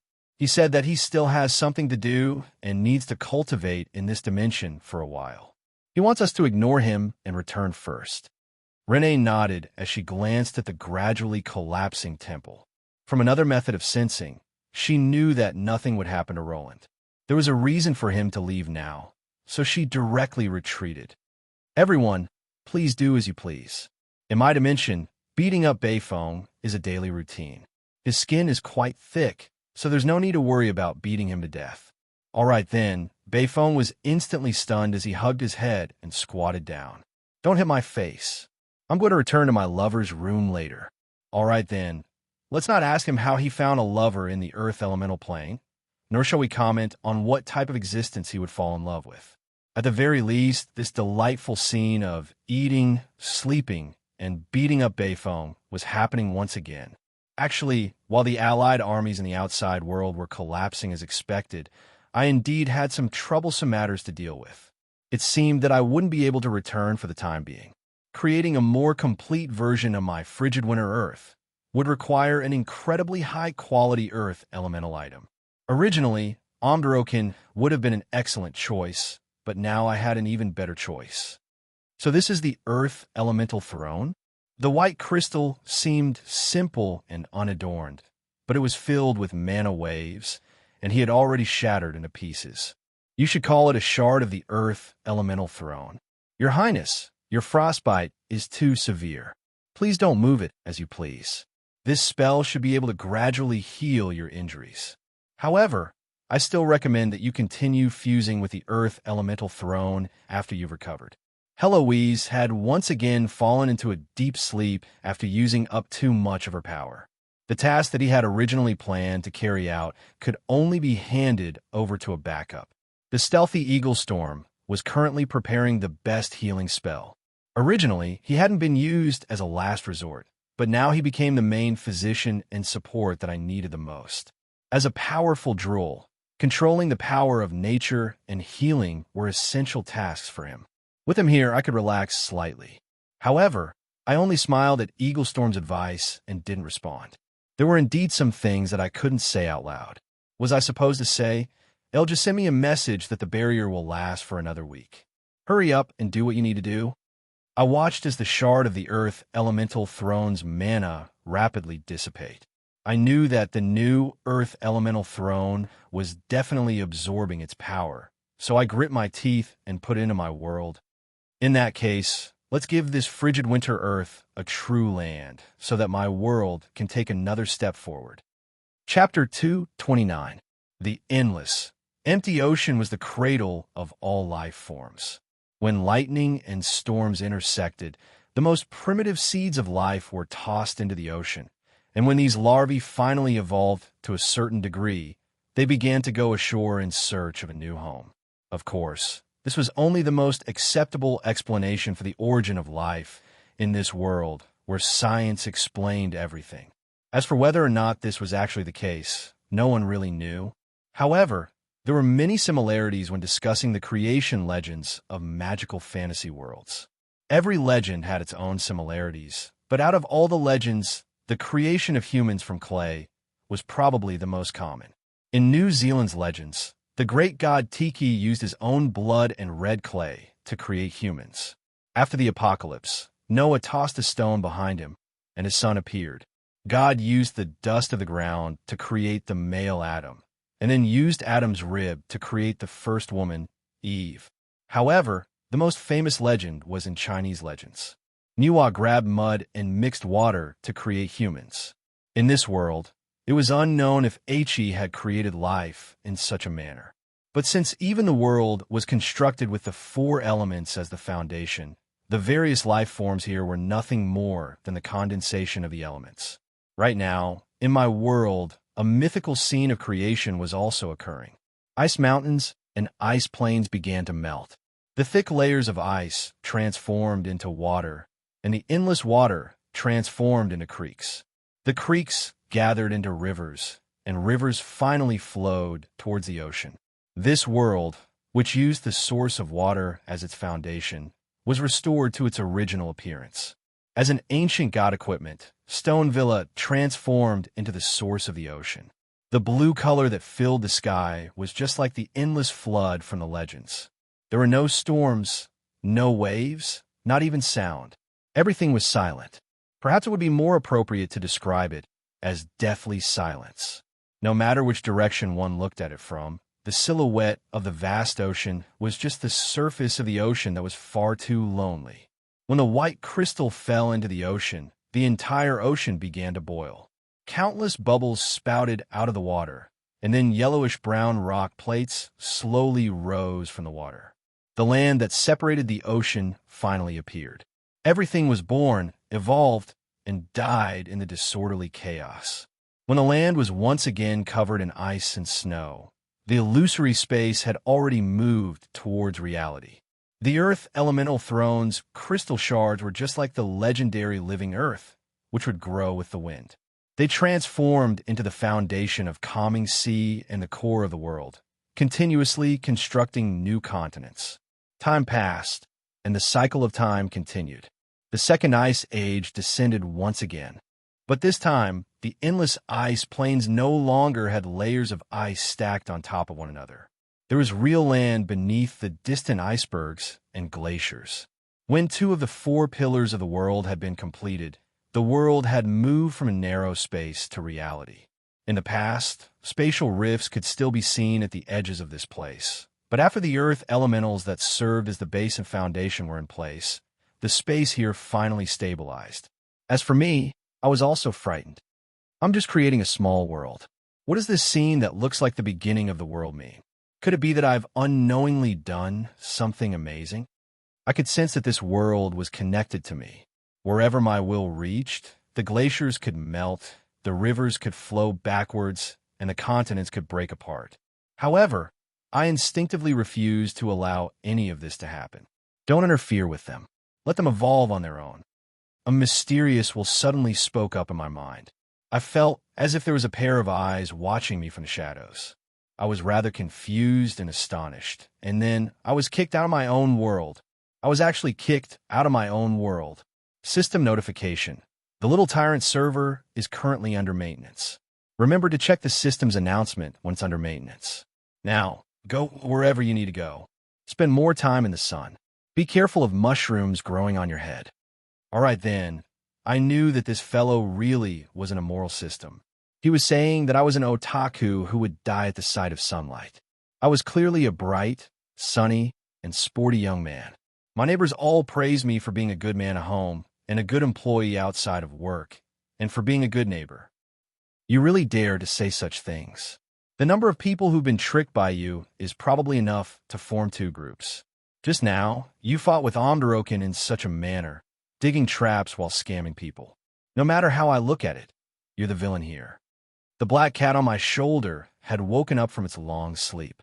But why was it commenting on me the moment it woke up? Could it be that Heloise, Sensei's only worth in life, was commenting? Server is currently under maintenance. Estimated opening time, 1.5 months later. System notification. Don't take the opening time seriously. I'm just saying it casually. Which company's server has ever been open on time? As a player who is already numb to being tricked by others, I had to learn to be optimistic and accept delayed announcements one after another. What? You don't want to accept it? Fine then, you can try going to an online gaming company to PK in real life. As usual, I decisively ignored the system's nonsense. What attracted my attention was the system's stats, which were almost identical to the previous one. Completion rate, percent, fate points, 43201. The completion rate was actually a question mark. It seemed that even the system didn't know when it would finish. But judging from how my fate points weren't decreasing very quickly, I didn't need to be in a hurry to find quests to do. It seems that I should focus on letting the world evolve on its own. There's no need to forcefully interfere like last time. Where did so many fate points come from? Only now did I have the time to look at the system notification that I had long since forgotten about. Congratulations to host for killing Omdaroken by yourself. You have obtained semi-god equipment, Earth Roar bracers, Omdaroken's Wall of Size, Myth-ranked shield, and God-ranked material Earth Elemental Throne fragment. Since this kill wasn't part of the system's quests, according to the system's rules, no fate points will be awarded. Congratulations to host for killing a true god by yourself. You have activated the Enemy of Gods series of achievements. You have obtained the honorary title God's Loathing. You have obtained 50,000 fate points. With this title, you will become a beginner-level Enemy of Gods. You will be able to deal 5% more damage to those with divine power. The next stage of this series of achievements is to kill 3 true gods by yourself. You will be awarded the honorary title God Slayer. You will become a mid-level Enemy of Gods that can deal 15% more damage to those with divine power. When you kill 10 true gods, including one main god, by yourself, you will reach the peak of the Enemy of Gods achievement system. You will be awarded the honorary title Kratos isn't a god's fangs, he's a god's father. You will also receive the special effect of 50% more damage to gods. However, after equipping this title, all gods will be less friendly towards you. You won't be able to hide this title either. You won't be able to continue killing gods, even if you don't want to. Alright then, let's ignore all these random comments. It would seem that I did quite well this time. The system was indeed very helpful. Not only did I obtain 2 top-level equipment, I even made up for Omdaroken's fate points in other ways. That Enemy of Gods title was one of the few titles that I could foresee being extremely useful. Speaking of usefulness, I suddenly recalled the Jinx and King of Gentlemen achievements that I couldn't even deactivate. Recently, there had been more and more gentlemen, and the gentlemen were becoming more and more shameless. Perhaps this was all because of the system scams. However, another troublesome issue had arrived in front of me. Warning: Stonevilla's Ocean Bottle's energy supply is unstable. Please complete the quest to hunt down the sea gods as soon as possible and collect the divine power of the sea beasts and sea gods. This is the power needed to perfect this god equipment, as well as the path to creating your own world. It would seem that after the elemental god's body and the elemental throne shard were embedded into my frigid winter earth, the originally fragile balance was broken yet again. Although this was a good thing for the world of frigid winter, hunting down the sea beasts and sea gods would likely be quite troublesome for me as well. However, what attracted my attention were the two pieces of equipment that were dropped directly. The real world wasn't like the game. Every boss wouldn't bring a large bag of equipment that they couldn't use. When they were defeated, they would simply toss out a few items according to the loot list. For quite a long time, no matter which enemy I defeated, I had never obtained any equipment from them. You want the enemy's equipment? You can just take it from the corpse. There's no such thing as a blacksmith in the real world. The system could only give me all sorts of random materials. All it did was help me save time in gathering them. However, I only needed to look at the two pieces of equipment to understand what was going on. Wrist guards of the earth. Semi-god equipment. Effect 1. Power of the earth. Absorbs the power of the earth element and increases the wearer's strength stat by 10. However, the wearer must stand on the ground. This effect will disappear when the wearer jumps or flies. Effect 2. Stone of Undying. This wrist guard is indestructible. It can block attacks from god equipment. It can automatically repair itself after being damaged too much. Effect 3. Spatial Blink. Precise short-range teleportation, 3-minute cooldown. Range is limited to a radius of 100 meters. System Notification. Using this ability will consume a large amount of stamina. Please use it carefully. Curse of Divine Power. Petrify. Amdarokin curses any enemy that forcefully steals his power. The wearer of this wrist guard will receive 1 point of petrification damage per second. If the petrification exceeds 70% of the wearer's total HP, the wearer will be turned into a stone statue by the constant influx of earth element. A row of yellow words is carved on the wrist guard. This wrist guard contains the divine soul of an undying being. Just by touching it, one can feel his strength and unwillingness in the past. This grayish-black wrist guard didn't look very impressive. The scales on it were similar to Amdarokin's outer skin. There were 2 obsidian stones at the top of the wrist guard that looked like they were made of stone. However, when I touched it, I realized that it was actually a little warm. It also felt similar to skin, as though it was alive. As a semi-god equipment, it didn't have many abilities. However, its effects were surprisingly practical. Amdarokin's strongest abilities were all here. The massive increase in strength was a perfect match for melee combat. The Stone of Undying's ability could allow me to turn the tables at a crucial moment. Furthermore, Amdarokin had already displayed the power of Spatial Blink. That Curse of Divine Power was indeed troublesome. It also limited his usage time and range. However, since I had the Titan body, I could completely ignore it. It seems that, just like that God Equipment dagger from before, God-level existences can use their divine soul and divine power to create powerful equipment. Looking at these stats, it's as though they were tailor-made for me. I gleefully put on the wrist guard. I couldn't help but smile in delight when I felt my body's tremendous increase in strength. Strength would forever be the foundation of any melee combat job. I had never even heard of equipment that greatly increased my physical strength before. Who knows? I can finally compete with Amelia in strength. As for the other epic rank shield, it was a tower shield that could protect most of one's body. It looked like Immortal Orkin's face, and the eyes on it seemed to be glaring at him. It was a horrifying sight. I took a look at its stats. They were as practical as always. Super high defense, the most practical damage reduction, and an active attack ability. I would definitely be able to surprise my opponent. After considering it for a moment, I decided to use it myself. After all, when I fought against Amdarokin, every single one of his attacks had caused me to vomit blood and be injured. I felt that my defense was far too weak against an opponent of his level. It seems that I've truly reaped a great harvest this time.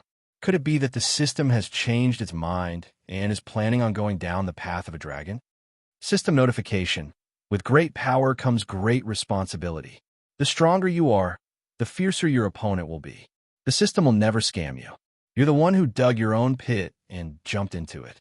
Can you blame me for always looking for trouble? All right then, my expression instantly darkened. Wasn't it obvious that the system intended to continue scamming me? Couldn't you just let me be happy for a few days? Indeed, a great harvest. The black cat on my shoulder was smiling even more happily than I was. The next instant, I understood what she meant. I reached out with my paw, and with a distortion, the black cat disappeared without a trace. The next instant, a peerlessly beautiful golden-haired high elf appeared in front of me. Her silky blonde hair flowed in the wind, and her smiling face was as pure as snow. Her snow-white skin had a faint golden tint to it, and her innocent eyes were so pure that it made one's heart ache. This was a woman as pure as snow. She wore an ancient-style white dress with a silk handkerchief that dragged on the ground. Her extravagant salute was holy and beautiful, showing off Heloise's otherworldly aura. Right now, the person in front of me wasn't that banshee who had no morals or limits to speak of. Instead, she was the last princess of the ancient High Elf Empire. Golden elves are the most beautiful. Is this the purest form of temptation? As expected, of the most beautiful of all elves. At that instant, even I was tempted. Even the most seductive succubus I had ever seen didn't have such a pure form of temptation that could make people fall for her. Just like how I was forcefully sent back to the time when I died in battle, the moment she regained her life, the magic of time caused her to return to the past. In that generation, the young female elves had the magical ability to use their charm to make everything fall for them. When I remembered that the one in front of me was the 1,000-year-old fairy Heloise, I calmed down. She smiled sweetly at me, her smile filled with sincerity. "Thank you. I'll remember this favor." Then I was stunned and enraged. I pointed at the elven beauty and roared in anger. "Imposter! Who the hell are you?" That old witch Heloise would never thank anyone. It was even more impossible for her to smile so sweetly. Ah! Goosebumps rose all over my body. "What kind of monster are you? Hurry up and reveal your true form." Heloise's eyebrows trembled in anger, but she still did her best to suppress her anger. She took 2 deep breaths and forced out a smile. "Hee, you really know how to joke. Who else could I be if not Heloise? Have you forgotten that I'm the last gold elf? This form is what I looked like before I died." However, the ancient gold elves were generally more than 2 meters tall, as if they had walked out of a painting with the golden ratio. They were fit and energetic, with beautiful curves that didn't lose their elegance. They actually had an unscientific chest size that was completely different from other gold elves, far surpassing those so-called supermodels. The most ridiculous part was that Heloise was probably the tallest among the gold elves, but she actually had to lower her head when she saw me, who was around 8 meters tall. Objection. If you didn't mention it, I would have forgotten. Weren't you still underage when you died? Who are you trying to fool? Magical pet order. Remove your disguise. I instantly understood. She was definitely putting on a brave front. She probably used her transformation ability to make herself look like this. The contract between magical pets didn't disappear with Heloise's revival. On the contrary, due to Heloise's fusion with Shadow, the single contract became 2 types of contracts, which became even stronger. If I forcefully gave the order, it would definitely be carried out. "Roland, you bastard. This is my expected adult appearance, don't." The magical pet's order had already been given, and so a sudden flash of light represented that the hidden truth had been revealed. The next moment, the light faded and the great beauty was gone. A golden-haired young gold elf appeared in front of me. Her long hair was all tangled up on the floor, and her overly loose dress directly slid down her shoulders. Her small and exquisite face was filled with anger, and her face was as red as an apple. Even her iconic gold elf ears were completely red. How interesting. Yep, it was very interesting to me. Good, the top is flat, the middle is flat, and the bottom is also flat. As expected, this is magic. This is the Heloise I know. I waved my hands in satisfaction as I nodded and walked over. Amidst Heloise's anger and embarrassment, I first lifted her up high, then did a windmill spin and spun around and around. When Heloise collapsed on the ground in dizziness, I lowered my head and looked down at her from above. Finally, I rubbed her head. Yep, an 11-headed Heloise is too unscientific. A 3-headed Heloise is much more pleasing to the eye. Little friend Heloise, do you want to go look at goldfish with Uncle? Asterisk crack. Asterisk, don't bite me. Hey, let go. It hurts, it hurts. Let go. Are you a dog? You bastard Lullicon. You bastard who deserves to be single for the rest of your life. A low voice escaped from her small mouth. She had actually transformed into a tiger's fawn. All right then, let's put everything else aside for now. I should first think of a way to take off that glove on my hand. Chapter 230. Ever since I became slightly famous, most people would mention my name in prefixes such as damned Roland, bastard Roland, and why haven't you died yet, Roland? It seemed that the more familiar people were with me, the more they liked to call me by these prefixes. Perhaps it was because they had deep feelings for me that they used these prefixes. I could understand that they wanted to express their friendliness towards me by addressing me as Roland the Wise or Roland the Dearest to my face. That was why they used alternative terms like Roland the Wise and Roland the Dearest. Yep, they were just using this special method to express their deep friendship with me. They definitely didn't really have anything against me. For example, the one on my head. Although she was a bit moody, I was sure that she was just shy and shy. That's enough. There's a limit to being shy. I know that you're very grateful to me, so don't be shy. It's bleeding again. Stop biting me. Hey, did you hear me? Kacha, Kacha. Why did you transform your teeth into those sharp fangs? Did you intend to cosplay as a saber-toothed tiger? That's not how you should use your transformation ability. All right then, let's ignore the bleeding head and the overly shy young elf on my head.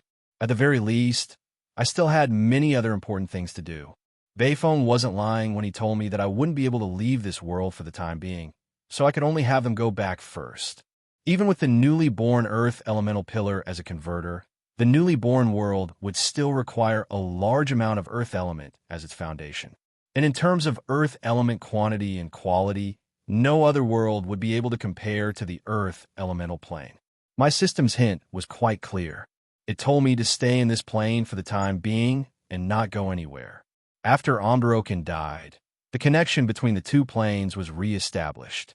A certain shameless elemental god directly blamed Omdaroken for the interruption of the Earth Elemental Plane, since nobody dared to ask him about it. In the end, it was likely that nothing would happen. After the Earth Elemental Plane's connection was re-established, I spent a lot of time just dealing with inquiries from the mortal plane. However, the information I received made me heave a sigh of relief. The situation in the Northlands was quite good. Amelia's new crops had already been verified by Drool to be effective. They would all be sown at the beginning of next month's spring. My Knight Army's reorganization was also progressing smoothly, and the Mist Alliance's contract negotiations had also begun. Everything seemed to be developing in a good direction. Of course, even if it was a good place, there was also a lot of noise. I might as well tell the truth. I didn't spend much time on proper business.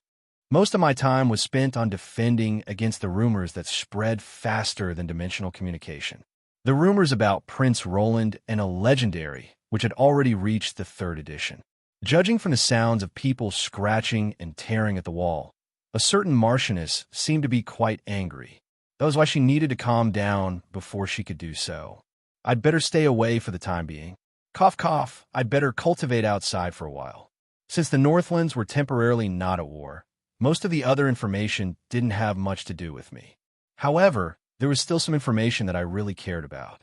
The Ottoman Empire's plan to retake their capital city has been thwarted. Rain City's surface area is continuously expanding, and a large number of Sea Tribe members have begun constructing defensive fortresses. Ancient sea monsters have even appeared to assist them. The waves and the sea level are rising day by day. The human side situation isn't optimistic. Although these were all frontline battles caused by the Elemental God's troops, the results seemed quite different. However, the outcome seems to be very different. From the news I received, the All-in Empire doesn't seem to be in a good state. Lady Storm actually managed to advance in rank as well. A powerful god? Perhaps the sea tribe's faith in this guardian goddess was even more pious. Or perhaps it was the Chaos faction's reward for those who contributed. But this Lady Storm, who was notoriously temperamental, had become even stronger in battle. It seems that's the true key to victory. If Rose hadn't been killed off by Cavendish back then, we probably wouldn't have been in such a good situation either. Actually, if I compared both battles, the situation was quite similar. Both battles were being fought on behalf of the Chaos faction's true gods. However, unlike Rose, who had died prematurely, Lady Storm had probably become a new noble of the Chaos faction. From a certain standpoint, she was getting closer and closer to the position of sea god that she had always dreamed of. Oh my, that's quite troublesome. It just so happens that my world also needs divine power and divine souls related to the sea. It seems that we'll have more opportunities to interact with each other in the future. Back then, we still had quite a bit of grudge against each other. In fact, my system even warned me not to get too close to the sea. Actually, Lady Storm had always been famous for being petty. Just because the Borealis was being repaired and docked at the seaside, those annoying sea monsters immediately followed Lady Storm's instructions and attacked us. Although we won that battle, our grudge was also formed. At the time, I didn't have the time to bicker with her, but now it seemed that I could. At the very least, the quest to collect the divine power and divine souls of the sea gods and sea monsters would most likely involve Lady Storm, who had the nickname of Sea Monster King. It's a pity that the Ottoman Empire is more concerned about its reputation than anything else.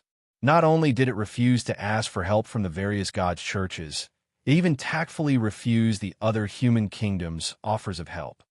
As a rational person, I was unable to understand why the Ottoman Empire would place such a high priority on face and dignity. But since the Ottoman Empire insisted on dealing with this matter by itself, the other countries and God's churches had no reason to interfere. What's face? Can it be eaten? By Roland. I shook my head and tossed this boring topic to the back of my mind. The only other thing that slightly attracted my attention was something similar to hearsay. Congratulations, Roland. Since you defeated Omderoken, your calamity rankings have increased by 6 ranks. You're now ranked 27th. You actually entered the top 30 so quickly. I couldn't understand why Amelia had such an envious expression when she said this. Could it be that she felt that her ranking wasn't high enough? Was it really that good to be a humanoid calamity rankings? She would scare Lolis just by going out, but that would be a serious crime. I seem to have said something wrong. Naughty children were the most annoying. Heloise, how many times have I told you? I'm really not a lullicon. If you keep using my tone and ruining my reputation, That's right.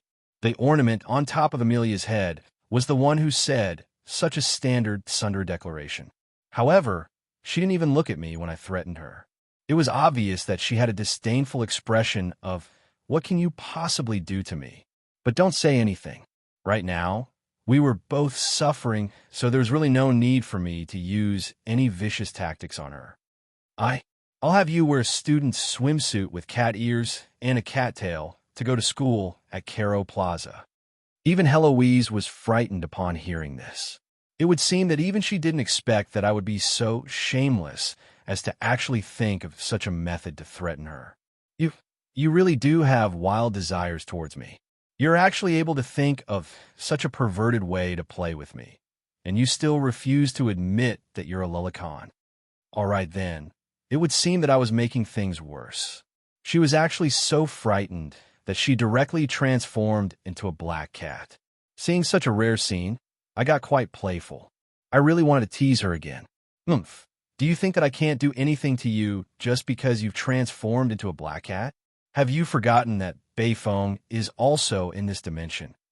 All right then, this name seemed to contain an infinite amount of magic. Heloise instantly transformed back into a young girl and kept shaking her head. Don't turn me into a cat. Lock me up together with that super pervert. As long as you don't do that, I'll listen to everything you say. That day. Whoa. It would seem that Heloise had a deep impression of what happened when she first left the underground. Now, She was actually frightened by a name to the point of self-destructing. While I had a handle on how to make her admit defeat, I couldn't help but sigh. To be able to frighten Heloise to such an extent, from a certain standpoint, the name Bayfoam. Her alt already had a deterrence that far surpassed his own strength. And looking at the current Heloise, I couldn't help but sigh. The mind would affect the physical body, and the physical body would similarly affect the mind. After Heloise regained her life, she was affected by her younger physical body. Recently, she had become much more emotional and would often do some foolish things. This was a good thing for her. Although she had been acting foolishly quite a few times recently, at the very least, she had become more human. But right now, I could only hope that her magic skills wouldn't decline along with her physical body. All right, then help me. I'm afraid that only you can deal with this matter. I indeed needed Heloise's help, and I couldn't afford to make any mistakes. I also needed to make her do her best. Making her obediently help me had caused me to lose quite a few brain cells. Currently, the area around the elemental throne, which was one of the main battlefields, had been cleared out. It had now become a forbidden area patrolled by the public security team. The reason for this was the 7 Calabash brothers who were sleeping soundly in the center of the forbidden area.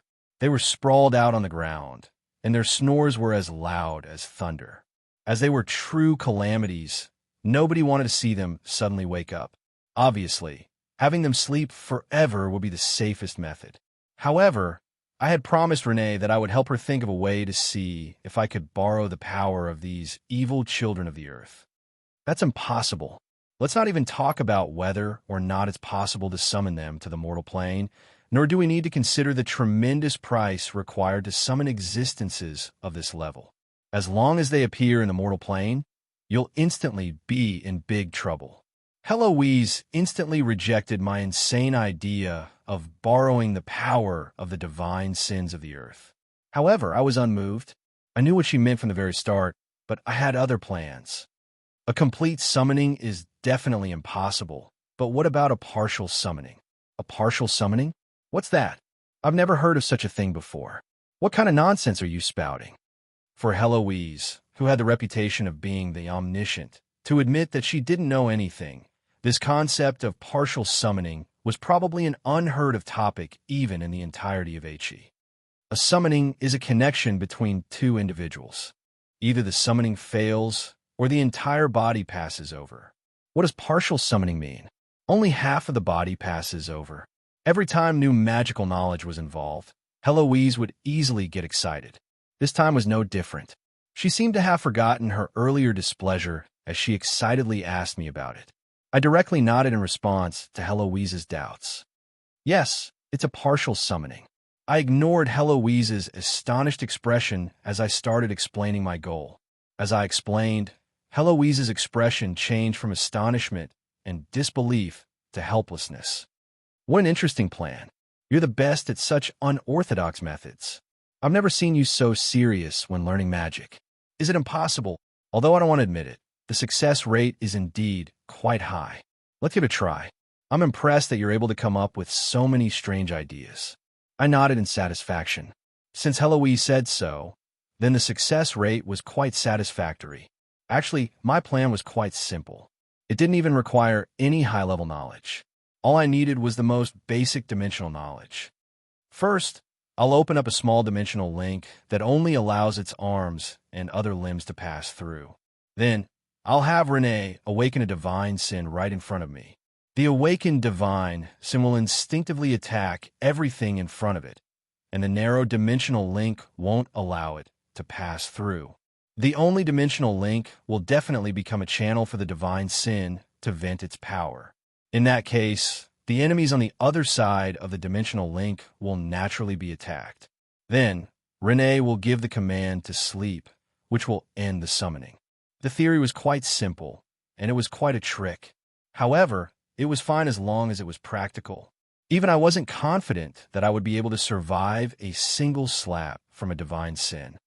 I've already come up with a name. Behold my golden finger. Golden finger? What golden thigh? What does that mean? It doesn't fit the situation at all. Then what about Buddha's palm and 9 indivine hooves? That means that your naming talent has completely failed. It's even worse than a golden finger. Chapter 2:31. The great stone sculptor is the first to fight? Oh my, I didn't expect him to be so impatient. I wasn't surprised at all when I heard that the Earth Elemental Lords were fighting each other. After all, rather than waiting for the Earth Elemental throne to be re-established before fighting to the death, it would be better to take advantage of the fact that I now had the upper hand to eliminate the Earth Elemental Lords and solidify my advantage. War never required the approval of both sides. It could be said that neither side wanted a war. As long as one side believed that they had an obvious advantage and could obtain tremendous benefits from the war, then it would only be a matter of time before war broke out. Right now, the Earth Elemental Plane was just like a coliseum that had lost its manager. All the wild beasts had been placed in a cage, and when they learned that there would only be one Earth Elemental throne, the strongest wild beasts unhesitatingly began to eliminate those that could threaten them, while the weaker wild beasts began to group together for warmth. And so, a chain war began. Driven by the temptation of ascending to godhood, it was likely that this war would continue for another 100 years or so in the foreseeable future. While the Earth Elemental Plane was in chaos, the seemingly peaceful mortal plane was in even greater trouble. Rose's death and Lady Storm's ascension to godhood had caused the Order of the Gods, which had been stable for 1,000 years, to become restless. This was more than enough to cause the gods hiding in the shadows to become restless. And these weren't the only two gods that had been replaced. Amberokin's death shocked the entire world. It was also confirmed from another source that the fire elemental god had mysteriously died as well, becoming a fire sea marchioness. Of the 4 ancient elemental gods, only 2 remained, and they were the weaker 2. This caused the undying to tremble in fear, but also caused the ambitious ones who were uneasy about the current situation to become restless. And this wasn't even the recent Best Newcomer title. This honor had obviously been taken by Womians. He had gone from an unknown city judge to the god of law, and then from a low god to a medium god. Now, he had even obtained the divine concept of the Northland's guardian god and was the national religion of several Northland's countries. This was something that other true gods might not be able to accomplish in thousands of years, but he had accomplished it in just 2 short years. It was impossible to describe him as an epic legend. A single successful pioneer would definitely bring about countless imitators. Undying individuals who attempted to ascend to godhood, as well as the ancient gods who were gradually being forgotten in history, would have to take action if they didn't want to miss out on this once-in-a-lifetime opportunity. They took in some barbarian tribes, awakened their own clans from their slumber, or simply changed their clothes and mounted their horses themselves. In the past month, the news of the third kind of contact had surpassed the news of the past 10 years. The various kinds of border conflicts had reached the sum of the past 30 years. Flame ogres have appeared in the AMU mountains. They seem to be the descendants of the ancient ogres. They have attacked the AMU mountain hunters and seem to treat the AMU territory as their territory as. It's said that they have the characteristics of both living and elemental creatures. They're quite powerful. A strange creature has appeared along the Casolan coastline. It looks like an octopus that walks upright. They're using extremely strange engineering tools and soul magic. They've enslaved the local humans as laborers and have begun constructing their own arc-shaped sky tower. The Kingdom of the Elves in the Southwest Mountains has announced that they're establishing a united kingdom. They've already begun expelling the humans within and around their borders. The elven gods are still remaining silent, but without their permission, such a thing would never happen. The human kingdoms in the east have already cut off all trade with the other countries. They're actually expelling the envoys of the other countries. I've expected this day ever since they started believing in that strange voodoo religion over 100 years ago. Sooner or later, they'll become something that's neither human nor ghost. A new type of subhuman has appeared in the Amon Plains. They look like young humans, but they're not even half as tall as humans. They have beastly ears and are extremely adept at taming wild beasts. That's not important. The most important thing is that they're all incredibly cute. They're basically a paradise for lullicons. Quite a few members of the Gentleman Alliance were willing to volunteer themselves to investigate, but in order to avoid causing conflicts between species, not a single one of them was approved. A storm is brewing. Even the stupidest person would sigh when they saw the series of war warnings. After the outpost battle, which was regarded as a precursor to war, was over, it would naturally be an eventful period before a storm. But the only thing worth celebrating was that the Northlands, which had just experienced the flames of war, was now abnormally calm. In fact, there was even an abnormal vacuum. It would seem that killing the chicken to warn the monkey was useful. At the very least, there aren't any foolish idiots coming to the Northlands for the time being. Perhaps in the eyes of most undying existences, the Northlands had already become Womian's territory. At the very least, nobody wanted to challenge this powerful upstart for the time being. And this relatively peaceful period was exactly what I was hoping for. Truly unifying the Northlands would require a large amount of time, even if it was only a relatively loose alliance. But simply being passive wasn't an option either. This was just like playing chess. No matter how well one handled one corner of the chessboard, if one lost the overall situation, there would be nothing they could do. Using my country's name or my personal name to interfere will cause a lot of trouble. If Womians interferes, it's even more likely that the gods will gang up on me. A neutral identity is the best. Perhaps that absolute Gentleman Alliance mercenary group will come in handy. It would seem I'll need to have a good chat with Bayfoam. After thinking about it for a moment, I realized that this mercenary group that I created on a whim was probably the most suitable identity for me to travel around the entire continent. Although the Gentleman Alliance had an excellent relationship with Donglon, Bayfoam, and the others had worked hard to establish the mercenary group as an independent organization from the very start. It could be said that the mercenary group was an official organization, but it didn't have an official background. Such a mercenary group would have the possibility of operating across borders, and it would be the most suitable identity for me to act in. If you didn't mention it, I would have forgotten that I'm still the nominal leader of that mercenary group. Yep, it would seem that there are many tricks I can play with. Actually, only after I returned to the mortal plane did I learn that that mercenary group that seemed like a joke had long since become the number one mercenary group in the entire continent. Those bastards used my name to buy horses and soldiers, and all the government officials had to give me face. Perhaps in the eyes of outsiders, this mercenary group had become my, Roland's, private army. Of course, this was doubtlessly something that any ruler would be afraid of. There were plenty of examples of mercenary kings becoming kings and emperors in history. However, Donglon's special internal relationships, especially my miraculous relationship with Renee, made most people happy to see this mercenary group expand. In fact, they even viewed this mercenary group as a supplement to the government's military.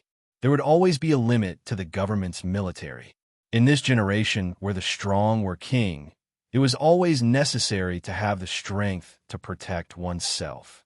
Mercenary groups had always been popular, but the result of the lack of restrictions was that some mercenary groups would normally be mercenaries, but when they didn't have any work to do, they would become bandits. If a mercenary group needed to transport some precious goods, they would have to be careful that they would become bandits midway.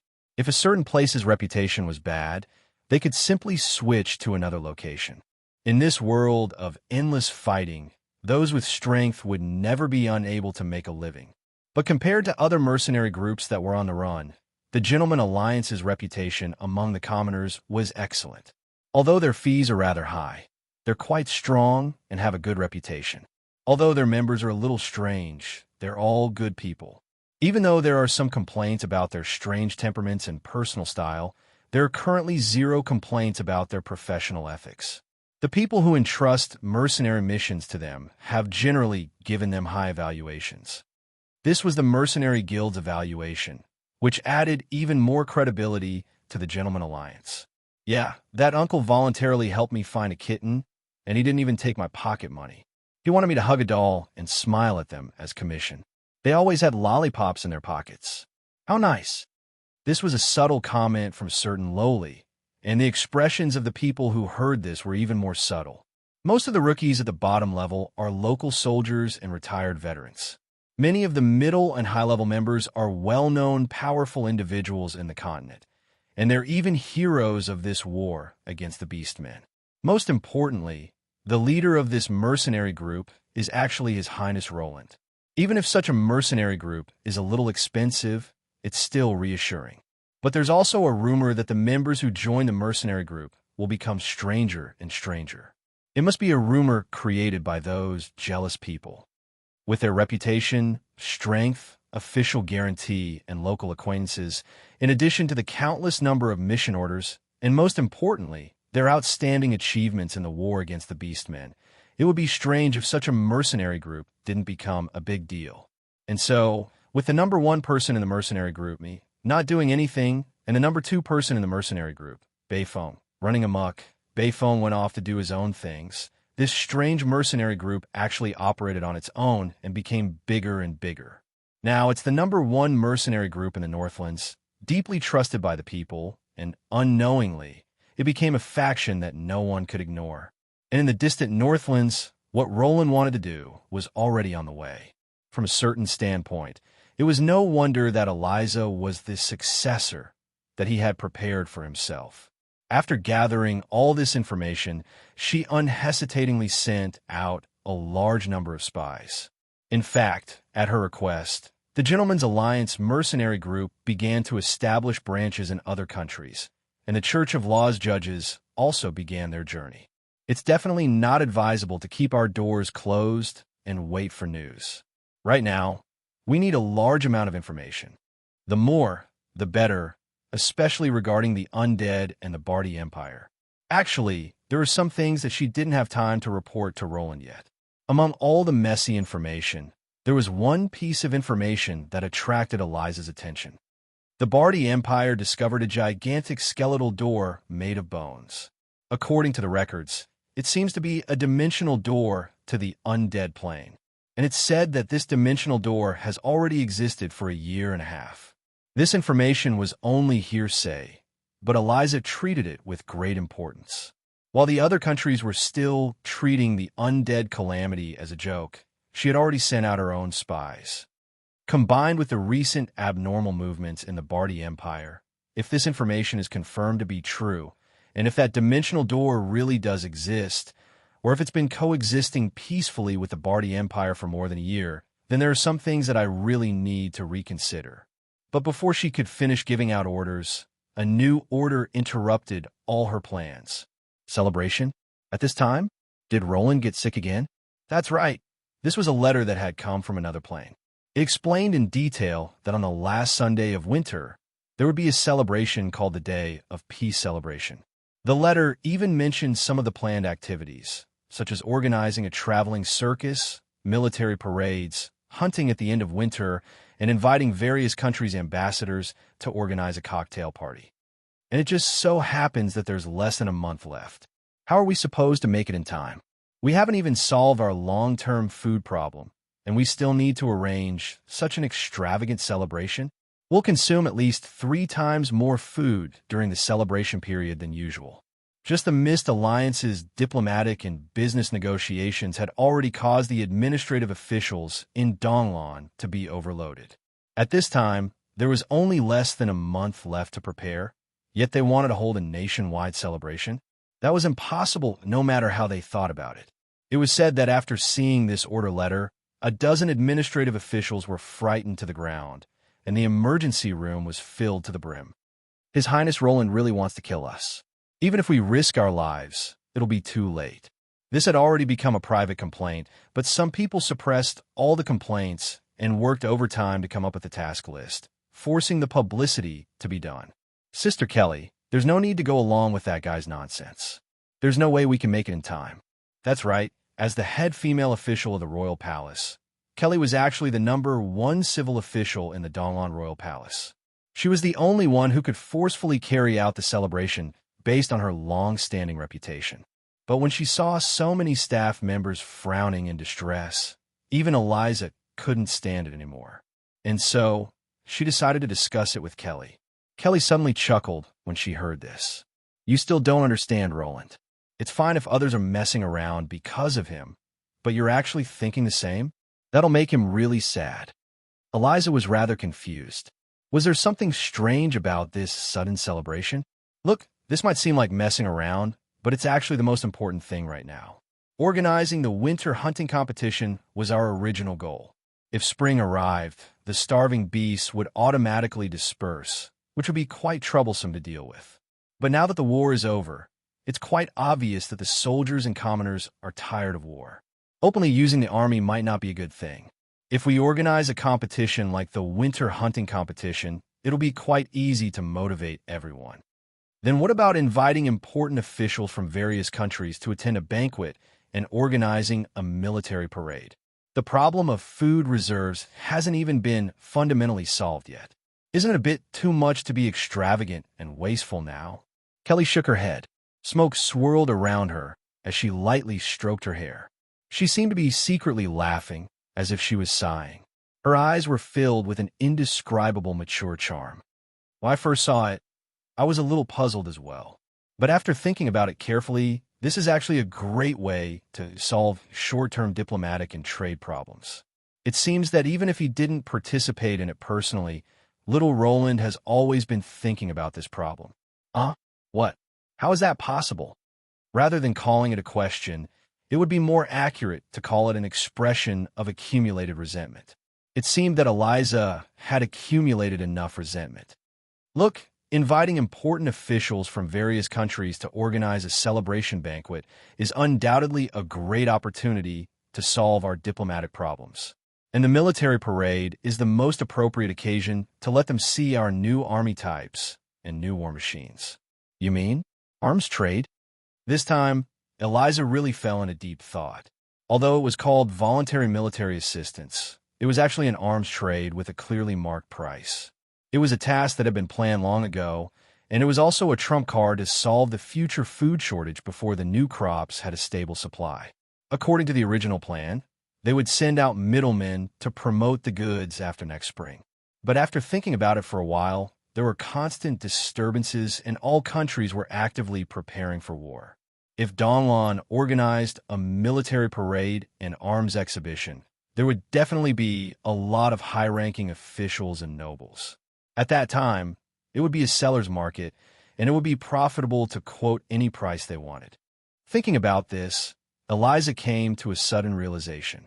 She looked at Kelly with a complicated gaze. From a certain perspective, this sister Kelly actually knew Roland better than her, his girlfriend. This made her a little jealous. That circus and float parade are just nonsense, right? However, Callie shook her head. In her mind, that was the highlight of this celebration. Actually, when I saw this, I also thought it was nonsense. But thinking about it carefully, it was our negligence. There's some things that Roland saw, but we didn't. As she spoke, Kelly walked to the window and opened it. Outside, there was a prosperous scene. The old city area was being renovated, the new city area was being built, next year's planning plan, and the military reorganization plan. The people coming and going were all busy for their own reasons. Although most of them looked tired, they were in good spirits. Too many things have happened in this period of time. Although everyone is working hard for the future, the tense strings will eventually snap. There's still so many things to do next year, and it will be even busier. If there is an end-to-the-year celebration, everyone can celebrate and relax for a few days. It can also be considered as a spiritual end to this turbulent year. Eliza thought for a moment and nodded. I'm afraid that Roland has another intention. Actually, the Red Hunting Hounds also worked as a circus in Sulphur Mountain City. Roland asked to see the circus performance, so he probably wants to use it to close the gap between the living and the dead. Kelly couldn't help but laugh. I didn't think of that, as expected of little Roland's girlfriend. All right, this sudden and direct attack caused Eliza's cheeks to flush red. She seemed to be at a loss for what to do, but very quickly, she adjusted her glasses and calmed down. However, what she was looking at was the seemingly frivolous but deep letter. Let's begin. We don't have much time. We need to organize the grandest celebration before Roland returns. Okay. Several days later, when a thick celebration plan was sent to me through the gnome's expensive teleportation device, I felt rather complicated. We'll prepare everything. Don't worry. I didn't expect you to think so thoroughly. Looking at this note, Heloise read it out in a small voice. Then, she said in astonishment, "Oh my, I didn't expect so many people to have such a goal. You're really amazing." They were actually able to see through it. You found quite a few good helpers. After hesitating for a moment, I finally decided to say it directly. Actually, I didn't expect it either. I just wanted to organize a grand party. Then why did you want to organize a celebration? Why did you have to do it on that day? I just wanted to celebrate my victory. I didn't even think about that much. Just for that? Heloise had an expression of disbelief. She could sense from our soul contract that I was probably hiding something from her. It was quite boring to be stared at by this damned young girl, so I could only helplessly nod. That day was my birthday. Why are you all looking at me like that? I worked so hard to do so much. So can't I just have a grand birthday party? My requirements aren't that high. I just want to watch a circus, go hunting, and host 2 banquets. That's not too much at all. Glancing at the 300-400-page proposal, which was definitely one that had been painstakingly written, Heloise wiped away her cold sweat and felt even more sympathy for the normal people under Roland's command. This proposal covered every aspect, and it was thorough and detailed. It would have been impossible to create without 40 to 50 employees working overtime for half a month. Yet, it had only been 3 or 4 days, and the results were already out. It could only be said that the author had put in a lot of effort and put his life on the line. This time, no matter what, don't tell the truth. Just do as the proposal says. Otherwise, even I want to beat you up. At this moment, apart from nodding, what else could I say? Chapter 232.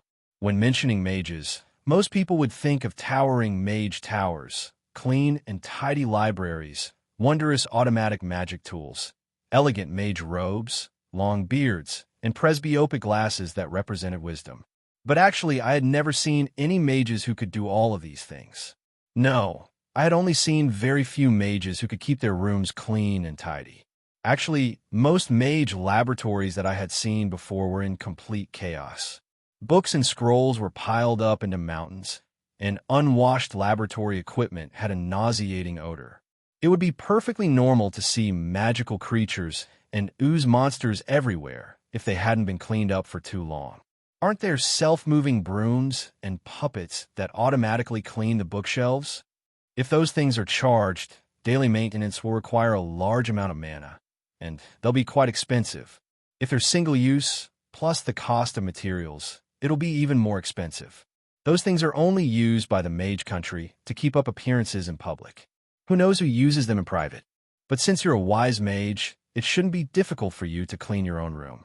You can always hire someone to do it for you. There are many things that are dangerous for laymen to touch, but it's not safe for professionals to do it. Clean it yourself? I really want to take out 26 hours out of every 24 hours to do research. I don't have the time at all. That's why I'll leave everything to you. Right? Remember to water the garden in the south once a day. You don't have to water it yourself. You just have to open the valve when you enter the core area. Oh, right. If you have time, help me find a gardener. He hasn't come out since 3 days ago. I wonder if he took his wages and ran away. As expected, they don't pay him in advance. How many times has he done this? From a certain standpoint, the mage academies back in the day were quite similar to the current academic institutions. Students studied under teachers, which counted as working for them. Since it was inconvenient for teachers to hire outsiders to do odd jobs for them, it was quite normal for students to work as servants. Back in the day, I had done research under Senior Emily as an apprentice, so I didn't really mind doing odd jobs. However, my very first mission completely changed my impression of mages. Mage robes? That's inconvenient to move about, so I don't need it at home. Convenient to use magic materials? Haha, at my level, there's no need for that. Back in the day, my friendly upperclassman had only subverted my common sense at first, but she was surprisingly friendly. However, the task of cleaning up the research lab almost cost me my life. Don't even think about the bonus storyline of a beautiful teacher exposing her naked body to the world or having her own personal portrait drawn. I would have to accumulate 2 rooms worth of personal portraits, and the quest that gave me the greatest surprise was actually to water the plants in the garden. That daily quest allowed me to completely abandon the beautiful illusion of Amelia and finally see her true colors. At this point, perhaps everyone understood. Back then, Amelia hadn't yet viciously planted the 7 virtues in her own backyard, but I had first enjoyed the predation of man-eating flowers, the entanglement of the black forest magic vines, and then played an exciting wilderness survival game and Resident Evil. If it wasn't for the fact that I had some skills back then, I probably would have died mysteriously like the previous gardener. Most of the lessons that followed were similar experiences. I finally understood why this senior sister with a good reputation always needed new acolytes. I roared from the bottom of my heart as I swung my sword to kill that familiar mutated man-eating flower. Following that fellow to become an acolyte, without the strength of a sword saint, it's impossible to survive. Why are you suddenly roaring? Are you deaf? All right then. I accidentally roared out all the resentment in my heart. I really couldn't be blamed for everything that happened back then. Perhaps Amelia really didn't have any ill intentions back then, but even I, who had the power of Sword Saint, was on the brink of death multiple times. Who else could I blame but her? Now that I thought about it, tricking her back then was actually a good deed. At the very least, there would be fewer victims in the future, such as those missing gardeners and acolytes. Oh my, that's so ridiculous. The reason why I brought up the past was because the scene before me seemed so familiar. This was a forest overgrown with weeds. Man-eating flowers and other such things were as common as weeds. The poisonous fragrance of flowers permeated the air, and 30-meter-tall mushrooms were actually swallowing each other. The most ridiculous thing of all was a pumpkin carriage that was being dragged around by a giant rat. At any rate, this was an absolutely dangerous area where all sorts of dangerous plants could roam freely. After returning to Caro, I heard that Amelia actually hadn't left yet, so I had some guesses. Also, where else would be more suitable for doing as she pleases? Without the country's supervisory council and law-breaking investigators, she can probably try all sorts of forbidden experiments. Should I say that I didn't let her down? I actually saw such a scene when I arrived at her temporary residence. Obviously, either she wasn't intending to write an experimental report with several 100,000 words, or she had gone overboard yet again. I suggest that we go around in circles. Since Amelia hasn't come out yet, she's probably trapped. Any one of her virtues going out of control will be an unbearable pain. I unhesitatingly turned around and left. What? Worried about Amelia? Calamities could live for thousands of years. Using this as a standard, it would be quite easy for Amelia to live for 10,000 years. For her, no matter how much she played, she would only go overboard for a moment.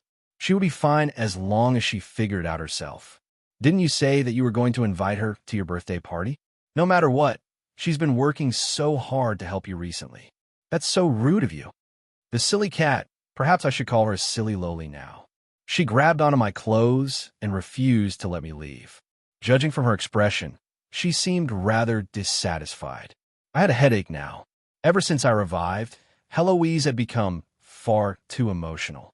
It seemed that she was cuter when she was in her silly cat form. At the very least, most of the time, she wouldn't be interested in anything that had nothing to do with her. She wasn't like her current self, where she was basically a curious baby. Her emotions would change incredibly quickly, and her fangs were becoming more and more convenient. Would I bite you if you didn't make me angry? Stop making wild guesses. You didn't say it out loud, but your expression is so obvious. Who wouldn't understand, right? Why did you suddenly want to hold a birthday party and invite guests everywhere? No matter how I look at it, you don't seem like someone who values anniversaries like birthdays at all. In your eyes, I'm probably supposed to have a serious expression all the time, plotting behind the scenes and preparing some backup plan. Then, no matter what I do, I'll have to come up with a series of schemes. All right then, this fake lowly actually dared to vigorously nod at me. Just wait for my revenge. Starting from next week, you'll have no breakfast, lunch, or dinner. You'll either have to go out into the wilderness with me to complete your cooking god achievement, or you'll have to eat Amelia's experimental subjects. It seemed that if you chose the latter, you'd still be able to complete your cooking god achievement. Rose is dead. She's the first major character on this list to be crossed off. You should be happy now. Heloise nodded lightly. On the list that she gave me to hate, this former top 3 elf true god was the target that she was determined to take revenge on. No matter what, you're alive again. If you're trying to convince me to give up on revenge, don't even think about it. Even if I'm alive again, the grudges of the past will never be resolved. Don't get so worked up.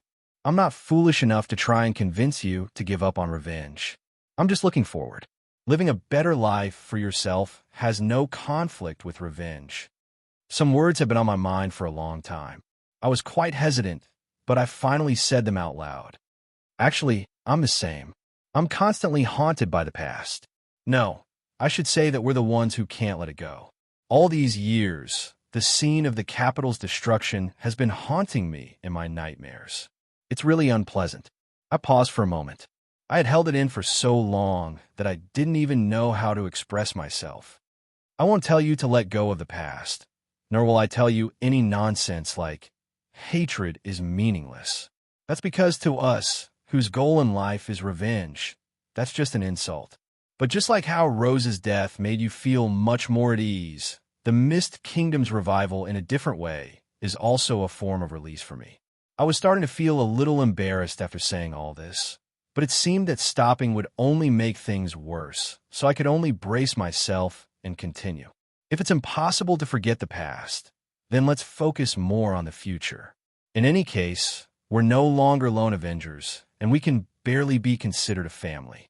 If there's any trouble, just leave it to others to help. At the very least, I've made up my mind that even if I fail in the end, I'll make full use of my time in the future and enjoy what I missed out on previously. All right, when I said all this, I felt my face turning red. That's why it's normal to find a few friends to hold a small birthday party. How could I have known that they would make it so big? Don't Eliza and the others know that it's your birthday? Kelly probably forgot about it. It's something that happened several centuries ago, so who would remember it clearly? As for Eliza, in Sulphur Mountain City, we don't celebrate our birthdays. We have our own anniversary, and it was invented by me. Then what do you celebrate? We're all undead, so the day we die is a new beginning. We all celebrate our death anniversary, and I just happen to have a few death anniversaries, so I'm too lazy to celebrate them. It's normal that they don't know about it. Hearing this, Heloise was speechless. How dare they say that they don't know how to enjoy life? Back in Shiloh, she had never heard of any undead celebrating their death anniversary to commemorate the day they died. These undead of Sulphur Mountain City really knew how to have fun. Wait a moment. All the high-level undead in your army died on the same day. So wouldn't they all celebrate their death anniversaries together? Yep, that's why we call that day Annihilation Day. We'll continue to have a grand celebration, parade the entire city, and turn everything upside down. In order to not scare people, we'll even put on ridiculous makeup. Sometimes, we'll dress up as a traveling circus. Sometimes we'll dress up as a stage play with an epic story. And sometimes we'll even go into battle naked. At that time, there'll even be a market and a float show. Gradually, in the mouths of the living, it became a strange undead sacrifice. Sulphur Mountain City's signature holiday, Ghost Festival. When talking about the past, it was inevitable that people would sink into their past memories. Heloise nodded thoughtfully as I sank into the hallway of my memories. You really do have a scheme. Can't you just say it openly? You can tell. I heard you say it already. It's so obvious. How could I not know? I'm afraid that those hounds of yours already know what's going on. Yep, even if I don't say it, they'll understand. In this generation, since the Mist Kingdom has already been revived, it's too pitiful to still celebrate Ghost Festival or Annihilation Day on the Annihilation Day. From now on, there'll only be Day of Peace celebration, which represents victory and peace. Since I intend to walk out of the shadows of the past and look forward, I naturally hope that they can do the same. You're so willful and selfish. I shrugged, but I didn't deny it. I was self-conscious about that. Every year's celebration is different, but I believe that since my intentions have been expressed, my night definitely won't disappoint me. Bastion's rolling ball performance is the finale of every year's celebration. Then, here's the question. Cough, beautiful Princess Heloise, Are you willing to walk together with a selfish fellow like me at the celebration? It should be quite enjoyable. Bowing slightly and lifting the hem of her skirt, the young golden-haired princess showed a pure smile as she performed an ancient courteous etiquette. Of course, esteemed Prince Roland, it's my honor to be your companion at the celebration.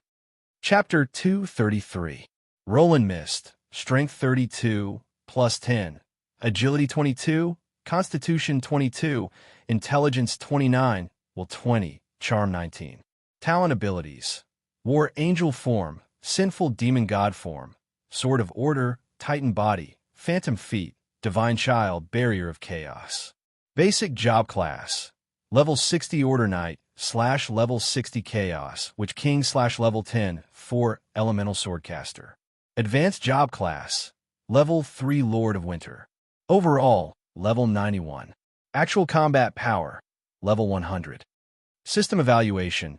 An excellent meat shield capable of directly facing off against an immemorial dragon. A gold-ranked novice who can rival legend-ranked warriors. If you really want to find a time dragon to prove me wrong, that's fine too. Compared to before, my stats didn't change much. As a strength-type job, the increase in strength was quite satisfactory. That semi-god equipment that I obtained from Omdarokin also increased my power from the very foundation. It could be said that it changed my attack style. The only unfortunate thing was that this equipment's bonus caused my strength to break past 30. It didn't give me any qualitative improvement, nor did it activate any racial talents. But as a melee fighter, strength was still the foundation, and the benefits of this increase were all round. Super heavy Dragon Knight armor, super long spears that could be used against giants, handheld dragon breath cannons, single-use crossbows, and so on.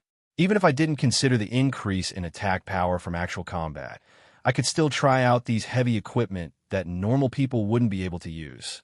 The additional talent ability for agility, Phantom feet, was an incredibly unique ability that allowed me to teleport to the shadow plane for a short period of time and then teleport back. But no matter how I thought about it, apart from escaping, this ability really didn't seem to have any other use. Not to mention, I hadn't had a single chance to use this ability before. But for me, since I had already chosen the path of a two-handed magic swordsman, agility was more of an aid to my strength. Perhaps due to my heavy equipment, it didn't seem to have much of an advantage in combat, but without it, it would become a fatal weakness. Intelligence was doubtlessly the most important stat for a spellcaster. Logically speaking, I had improved quite a bit in my magic cultivation during this period of time, so I should have improved as well. However, just like how 19 to 20 represented the distance between a mortal and a legend, 30 represented the distance between a legend and a saint or myth rank. Without a fundamental change, it would be difficult for me to improve any further. However, the more difficult the hurdle, the greater the rewards would be once I passed it. Divine Sin Ice, Frigid Winter Earth, the repaired Ice Treader's Soul Imprint, Origin Magic, Hibernation Chill, and the 4 Elemental Sword Seal. Over the course of such a long period of time, I had actually accumulated far more knowledge in magic than any other warrior. Basic stats would directly affect the effects of magic and skills. The magical knowledge and martial arts techniques that I obtained would also have a negative effect on my basic stats.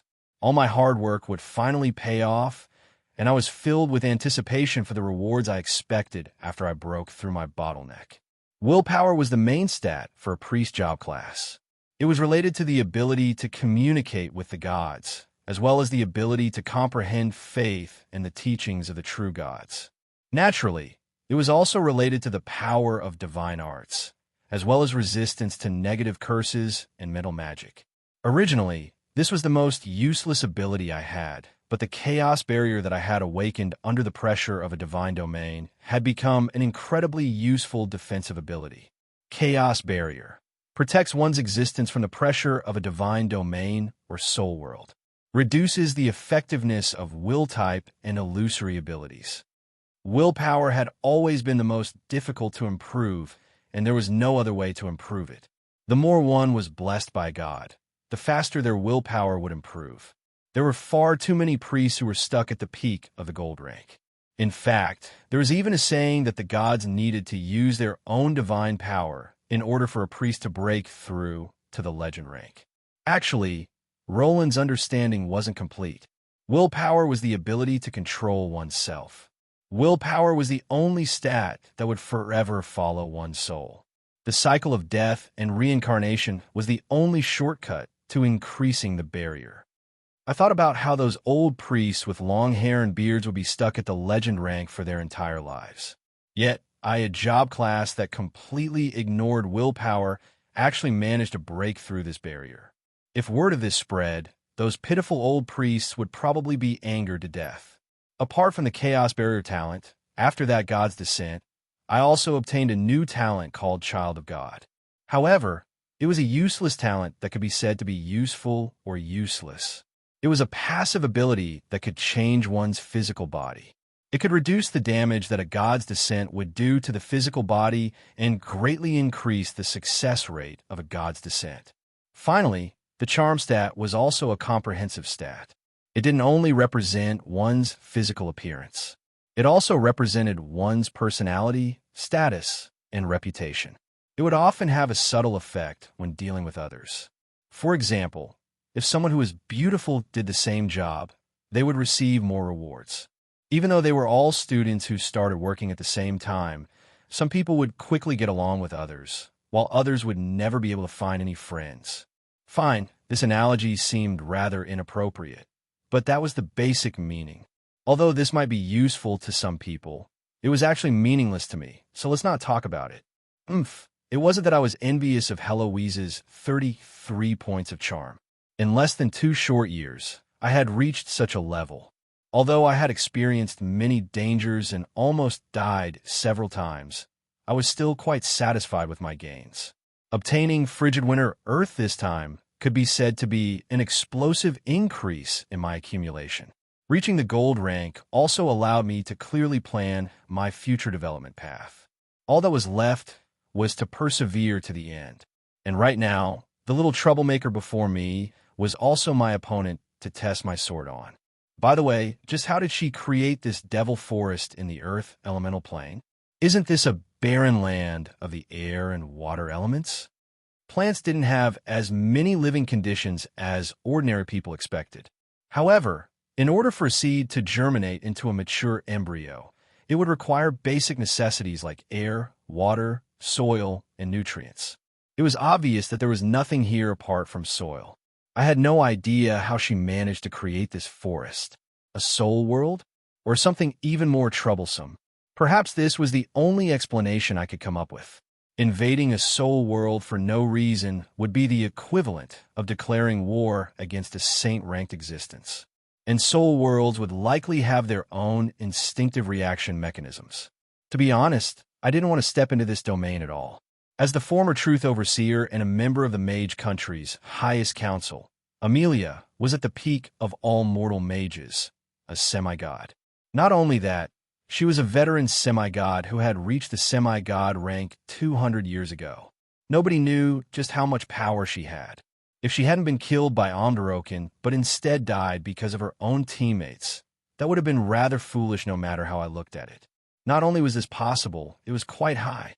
At the very least, as long as any one of the 3 virtues appeared, it was highly likely that I would die since I was unable to use Frigid Winter Earth. Oh my, so troublesome. Amelia, remember to thank me. I resheathed my silver Holy Light sword on my back.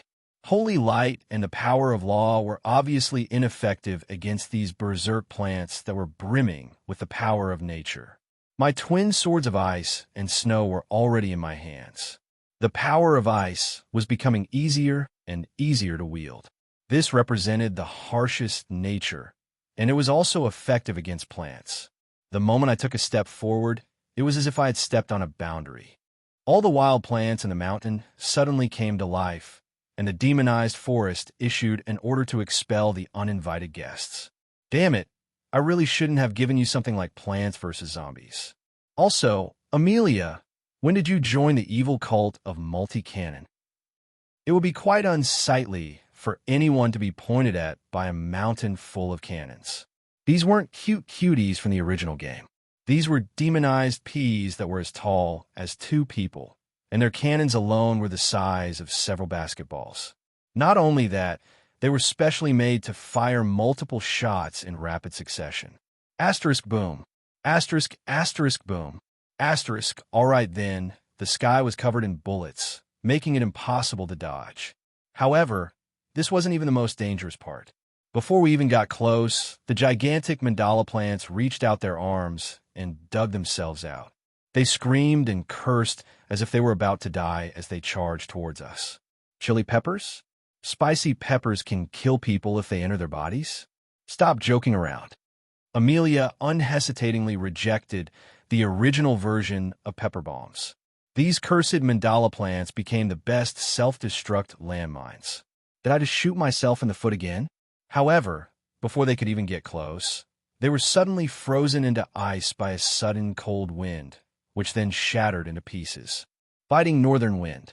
The sword energy from my ice sword transformed into a bone-chilling wind that froze the incoming trouble. I casually swung my sword, and the cold air that leaked out transformed into floating icicles in preparation for the upcoming battle.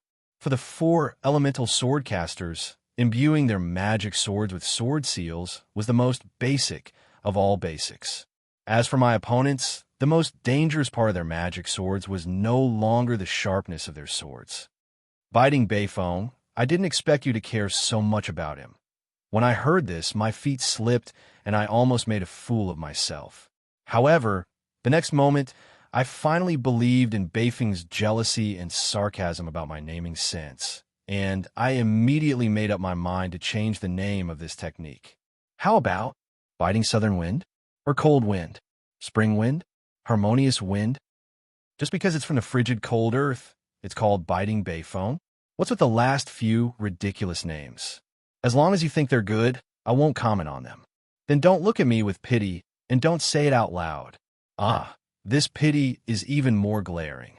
Even I feel like I'm truly pitiful. While we were chatting casually on the battlefield, some people couldn't bear to watch it any longer. Mandala plants actually sprouted out from under our feet, but we didn't notice. Asterisk thump. Asterisk, that was the sound of my head colliding with ice. These hidden assassins didn't seem to notice that I had long since frozen the entire area. The place I'm stepping on is the extreme north. I lightly stepped on the ground, and the white under my feet spread out. The rapidly expanding snow transformed the surroundings into my territory. From a moment I obtained that world of ice and snow. No, from a moment I obtained the Ice Treader Soul imprint. My combat path had already been determined. The accumulated snow that slowed me down was my trap. The fierce wind that carried the blizzard was my weapon. The icicles that suddenly fell from the sky were my assassins. And even the glaciers that froze everything was an extension of my will. The extreme north that I constructed was my castle and fortress. From the moment I stepped onto my territory, my opponent would become the enemy of this world. I walked slowly, ignoring the cannonballs shot by the pea shooters that filled the sky. They would be frozen in midair, stealing away all the heat and time to circulate.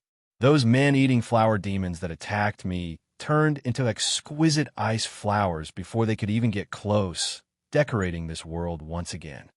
Although the area effect isn't bad, the area is actually too large, and it seems like it consumes too much energy. How much longer can you last? 5 minutes? 10 minutes? Around 15 minutes. But if that is done, then I can directly extract the ice and freezing air from there. That would basically be zero energy consumption. One extravagant mana user. I didn't know when, but Heloise had already put on a heavy fox fur coat. That furry tiger fur hat even had a pair of lively gem-like eyes. The most outrageous thing was that this fellow was actually hugging a cup to warm herself while nagging. Judging from the heat, fragrance, and color, it was top-notch hot cocoa. Initially, I didn't feel that I was cold, but looking at her like that, I somehow remembered the frostbite that I suffered not too long ago.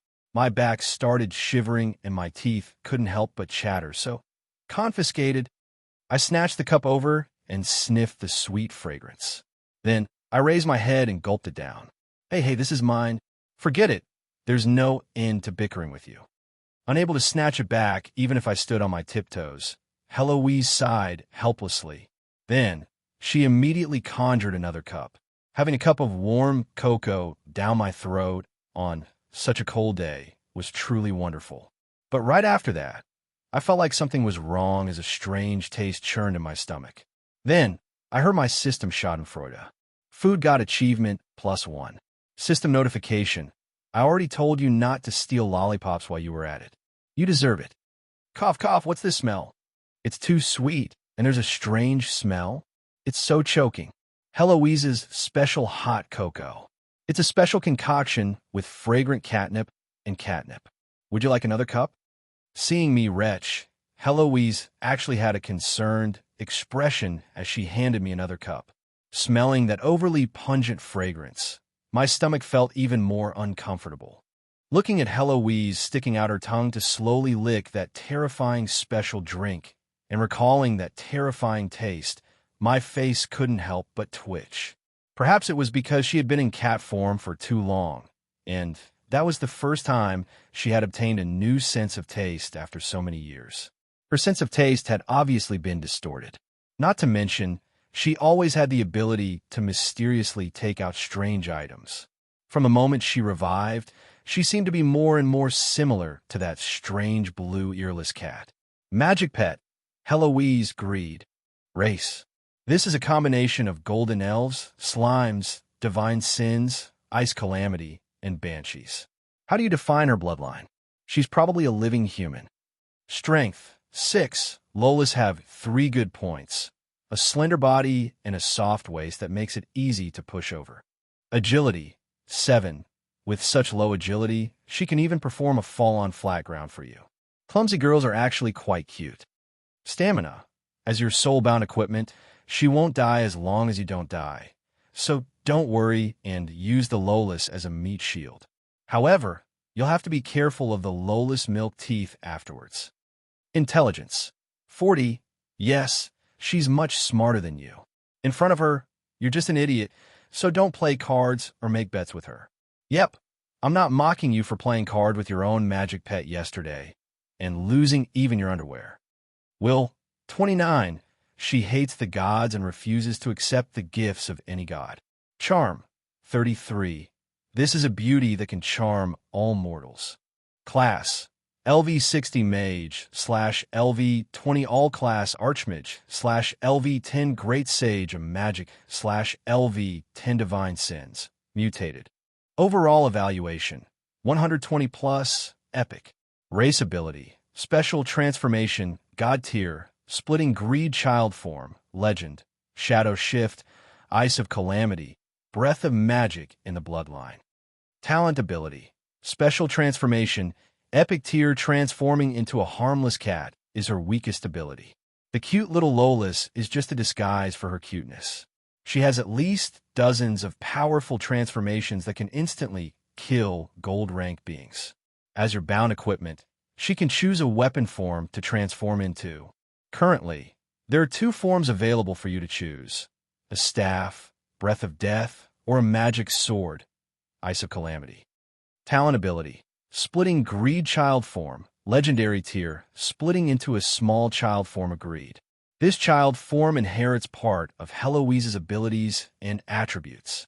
As long as it's within a certain range, this child form will be completely under Heloise's control, acting as her eyes and ears. When one is unlucky, people always think that the black cat that brings misfortune is everywhere. However, for Heloise, being everywhere is not difficult at all. She will always take the form of a crow, a black cat, or a young girl with a venomous tongue to mock your bad luck. System evaluation. Although this ability has not improved, because Heloise's main body's power has greatly increased, the power of each child form has also skyrocketed.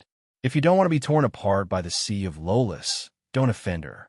Talent ability, shadow shift, ice of calamity. This is the talent ability of a divine sin. Please try not to use it in the mortal plane. Otherwise, system notification. Both of your ice auras are inseparable from Heloise. So, bring more catnip with you. Special bloodline ability. breathing magic in the bloodline. As the race that created magic, the Golden Elves have unparalleled talent in magic. She will be able to analyze any magic spell as long as she looks at it twice. She will also be able to easily imitate and learn any spell much faster than the original. System evaluation. This is your magical pet. But without taking into account that cheat-like little world of yours, she is far stronger than you. Due to her undead body, she has been unable to reach the pinnacle. She has accumulated tens of thousands of years of magical knowledge, and now she can finally use it. She is a living magical treasure trove, and now she is at her pinnacle. This was only her main basic stats and the talent abilities of her species. Heloise's strongest point was still her ridiculously large magical knowledge base. After she revived, all the magic spells that she had previously been unable to use due to her limited stats have been unlocked. Seeing this abnormal evaluation, the tragedy of me being inferior to a pet once again occurred. And it could be predicted that as my power level increased, her growth rate would only increase. Perhaps the difference in power between us would become even greater. Looking at the faintly discernible gigantic shadow in front of me, I thought of a good countermeasure. I've decided on you. Heloise, close the door and release the cat. Meow. The silly loli came at me and took a huge bite. Don't misunderstand. Heloise didn't die. It was just that I was worried about the additional hat on my head. Chapter 234. In a faraway fairy tale, in an ancient kingdom, there was a forest of thorns. The demonized thorns there were as frightening as demons, blocking all gazes. Nobody knew that in that silent forest, there was a castle with a long history. In the highest room of the castle, a beautiful, sleeping beauty princess was sleeping. Pitiful as she was born beautiful, she was cursed by an evil witch. In the most beautiful years of her life, she fell into an eternal slumber. Only a prince from afar would be able to awaken her with a kiss filled with true love. She waited and waited. Several decades passed, but the prince didn't come. Several hundred years passed, but the prince who was late and lost finally found his way back. Heloise, if you give me any more random explanations, I'll hang you up as the narrator. I mean what I say. The little witch with a sharp tongue was hopping around in the dark forest. She would occasionally pick up precious plant materials and put them into her bag, just like a little girl picking mushrooms. However, the story she added to the story made me speechless. You're right. Look at this forest. Isn't it exactly the same as in the fairy tale? Amelia was once a princess, and you're indeed a prince. This fairy tale has become reality. A heroic prince has overcome all obstacles to save her. This is every girl's childhood dream. You're Prince Roland. She's Princess Amelia Milan. This is the Thorns Kingdom from the fairy tale. I'm the kind fairy who guides the prince. The young fake Loli held the ice flower in her hands and revealed an expression of longing and even infatuation. She even grew a pair of fairy wings and started dancing lightly. Her love-struck smile made her seem like a young girl in the prime of her youth whose IQ had dropped because she was in love. She seemed to have accidentally insulted something. Cough, cough, don't mind her. She was quite happy, but I only felt a headache, chest pain, and stomach ache. This magical pet in front of me was far too troublesome. Although she was much livelier now that she had slightly let go of her grudge, and the gears of time that had been stagnant for countless years were beginning to turn again, the Banshee Queen of the past seemed to have some strange characteristics of a wild girl. However, if I was the one being teased, I probably wouldn't be happy. Now, no matter how realistic that guy's acting was, even if I didn't look at his constantly shaking tail and crafty gaze, I knew that he had been watching me make a fool out of myself from the very beginning. Even if I didn't look at his constantly shaking tail and crafty gaze. Of course it's the same. Isn't the main culprit of the Thorns Forest the evil witch from the Sleeping Beauty fairy tale right in front of me? Right? This fairy tale is different from other fairy tales. Even the evil boss isn't defeated at the end. Is it because they can't do anything to Amelia? That's why the prince and princess are living happily together. Yep, a lousy ending. It seems that I've become wiser once again, and unknowingly discovered the truth. Please call me Roland with sharp eyes. You're still as shameless as ever. The little fairy was finally unable to keep up her act and landed on my shoulder. However, I tightly gripped my white frost sword.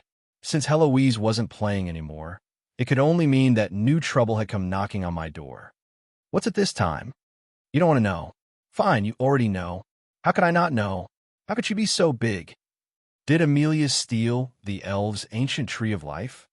A normal large tree ant would typically be around 4 to 10 meters tall, no matter how strong they were. They could only be said to be on the same level as giants. However, the gigantic tree ant before me was even taller than the Titan giants.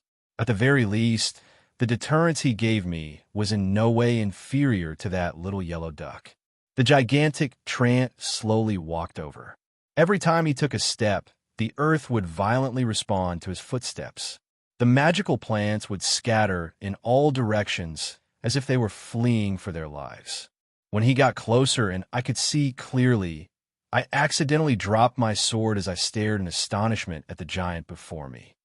Haha, look at that face. It's exactly the same as you. All right then, the silly cat was actually rolling around on my shoulder in laughter. However, I could only helplessly look at the gigantic tree ant. Wasn't that wooden face that seemed to have been carved out by a knife exactly me? Ha ha ha ha. You're actually still naked? It would seem that all of Cairo will be able to see your naked body. I'm dying of laughter. I'm dying of laughter. That's right. The tree ant wasn't wearing any clothes. When I took a closer look, his body proportions were actually quite similar to mine. The only difference was that he had some extra tree bark skin. From afar, it really did seem like I was the one fighting him. Amelia, you bastard! What the hell are you thinking? I angrily roared as I picked up my sword and charged at the tree ant with all my might. Cough. I take back my original words. I turned around and ran halfway through my charge. Run as fast as you can. Huh. I'm laughing so hard I can't breathe. Let me rest for a bit. Why are you running? Kill him. Do you really want a naked body to be spread all over the world? I'm not even as tall as his toe. Slashing at him would be no different from being bitten by a mosquito. Have you ever heard of a mosquito killing an elephant? That's impossible. Roland. The Trent's angry roar created a huge gust of wind behind me. I simply didn't run, but the moment I started running, the tree ant actually chased after me, while shouting like a resentful housewife. While I was running for my life, the little fairy was giggling on my shoulder. Her soul world is a projection of her inner world. Look at how much she thinks of you. You're definitely the most important existence in her heart. Important? Important? I glanced at the astonishingly heavy tree ant behind me. From a certain standpoint, this was definitely correct. I gritted my teeth and suddenly grabbed the little fairy who was still nagging. Then I suddenly stopped, turned around, and threw her away like I was throwing a javelin. You're the one, Heloise. Go. Big guy, take a look at my lowly meat shield. All right then, my system's notification was still effective. Heloise was indeed quite tanky, but the prerequisite was that she was obedient. While I was flying, Heloise unhesitatingly returned in her raven form and used her beak to snipe at my head. I now had a new enemy to chase after, but this was only the beginning of my nightmare. I couldn't even find an end to this forest's secret realm. That tower-like dandelion opened up. So many flower buds. It's so beautiful. Beautiful my ass. That's a magical bomb. It's a cluster bomb. Hurry and dodge. The beautiful silver dandelion took advantage of the wind and scattered its seeds into the world. The seeds had wings and slowly floated in the air, but when they landed, they created a mushroom cloud. A beautiful rose? What's this? She transformed and actually threw out flower petals. She actually cut through the tree trunk. Are these blades? What's this? It smells so good. Rose Harvester. Her instantaneous explosive power is comparable to a gold-ranked archer. She also has a certain level of melee combat ability. Don't ask about that fragrance. Forget it, since we didn't die on the spot, this level of poison can't do anything to us. The bright red rose field was more than large enough to form a plane. The incense in the air was actually a poison that could instantly kill a semi-dragon class dragon. Yet, we were still fine, and we didn't even feel anything. This could only mean that our biological structure couldn't even be considered human anymore. What's that? An apple bomb? Don't get close. It's an apple that eats humans. It loves eating human kidneys. The red apples that were humming little apples and jumping over to the beat of the music were the scariest type of mental pollution. The moment someone touched them, they would even scream, "Don't touch me. I'm expensive. You can't afford to pay me back," and attack the enemy physically and mentally. Roland, this is definitely one of your disgusting designs. I won't deny it. A sunflower field? It's so beautiful. Hurry and lower your heads. Sunflower laser cannon. Anyone who uses it will know. Absorbing the sun's energy, purifying it, and using their magical cores to focus and shoot it out was the only way these magical sunflowers could attack. If there was only one sunflower, it would only be a light burn. However, there was an endless field of sunflowers in front of us. Not to mention, these high heat rays were highly suitable for stacking on top of each other. It would definitely be quite pitiful to be hit. Damn it, what else is there? The strange plants that were still in my imagination and design had all been transformed into reality. Now that we reached this field, I was starting to worry about Amelia. This seemed to have exceeded the limits of her abilities. If it wasn't that her power level had suddenly increased exponentially, then something was wrong with her. There would always be a price to pay for exceeding one's abilities. No matter how many trump cards Amelia had, this soul world before us was far too ridiculous. Amelia's current condition wasn't quite normal. I hope she's fine. I silently quickened my pace. Our long journey was finally coming to an end. However, when we reached our destination, I was once again astonished. In the depths of the bramble forest, there's an ancient white jade castle. There's a staircase made of white jade that leads all the way to the top of the tower. The prince, who finally managed to overcome all the obstacles, is now hesitating. When the silly cat started explaining again, I didn't even know how to stop her. That was because what was in front of us was a typical fairy tale castle. When we got closer, just like in the fairy tale, the black brambles sealing the castle automatically retreated and opened up a path for us. Let's go. Why are you just sitting there? Let me calm down and mentally prepare myself. I feel like the developments are going to be quite ridiculous. At least let me prepare myself for my worldview to be ruined. The developments were becoming more and more ridiculous. If it wasn't for the fact that the way back was also going to be ridiculous, I would have long since turned around and left. Do I even need you to tell me that? Is there anyone who's related to you that isn't ridiculous? System notification, go. The King of Gentlemen is watching you. All right, which one should I comment on? Was it Heloise, who always hit me when I was down? Or was it my system, who always added insult to injury? Why can't there be more normal people by my side? Because you yourself are abnormal. While I was still debating whether or not I should go around in circles, Caro's mage headquarters was already bustling with activity.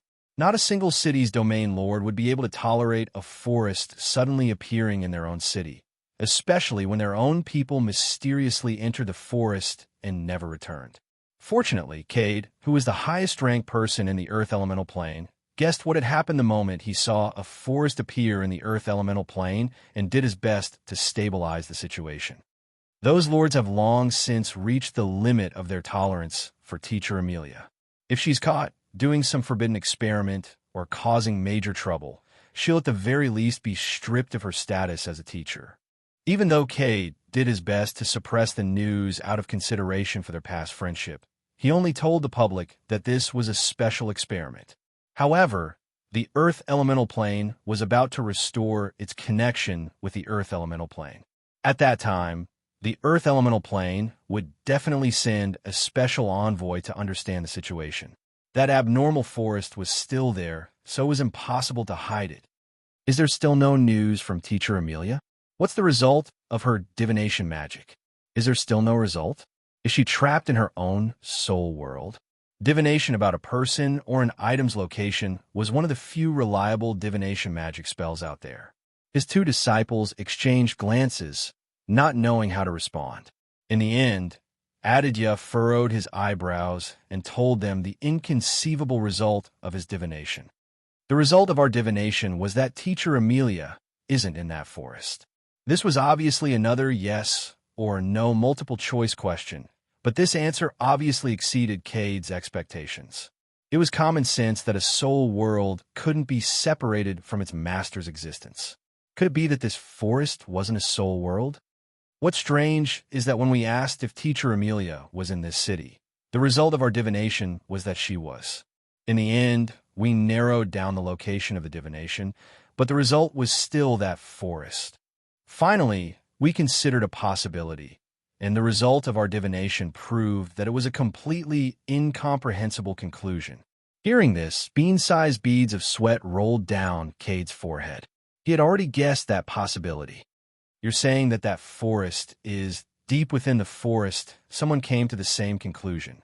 That's right. That forest is Amelia herself. These countless magical plants are all part of her body, and this entire black forest is her complete form. She's crazy. Can her own body be modified like this? You have the cheek to talk about her. Aren't we all the same? We've long since ceased to be human. Chapter 235. Amelia Milan was born in the year 145 AD. She was the third princess of the Bardi Empire's direct line of descent. She was intelligent from a young age, and went to the mage country of Arledent to learn magic when she was only 5 years old. After her younger brother inherited the throne, she abandoned her status as the elder princess and became a teacher in the Cloud Tower. The Bardi Empire would forever recognize her as royalty, and she was currently ranked 67th in the line of succession to the throne. If one were to look up the Bardi Empire's information, they would find that Amelia was nothing more than these meaningless descriptions. But actually, there was only one word in the earliest records of her, which, ever since she was young, she was viewed as a freak. She wasn't as noisy as other children, and she always sat by herself without crying or laughing, just like a puppet. Even her birth mother and the people around her suspected that she had some kind of mental problem, and when she first opened her mouth, it caused a lot of trouble. "Mother, why did you kill those little cuties in the garden?" They screamed so pitifully, and why did everyone ignore their pleas for help? "Didn't you tell me to help the weak?" The young Amelia was unable to understand why those cruel adults with scissors would harm those little lives that kept screaming. Even if they screamed so pitifully, no one would help them. Perhaps it's because they're too young that no one heard them. Since no one heard them, let me help them. And so, she took action herself. "Uncle Tree, please help everyone. Take care of that bad guy with the scissors." Just as everyone was going wild with joy over the princess' sudden voice, misfortune arrived. Just a single whisper from a young child and a small command caused a gigantic oak tree to transform into a man-eating tree demon that devoured all the enemies in the garden. "Save me. Guards, where are the guards?" "Ah, there's a monster eating people." The sudden appearance of the tree demons in the royal garden caused panic. Amidst the chaos, only the young princess was exceptionally eye-catching. She smiled sweetly at the trees in the garden. "Relax. Amelia won't allow anyone to bully you." Meanwhile, the flowers and trees in the garden trembled slightly. Flower petals and pine cones fell into Amelia's palm, as if they were small gifts, as if thanking Amelia for her kindness. To Amelia, this was only a voluntary help.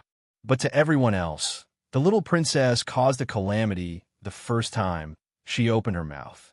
With just a few words, she summoned a tree demon to eat the pitiful and innocent gardener.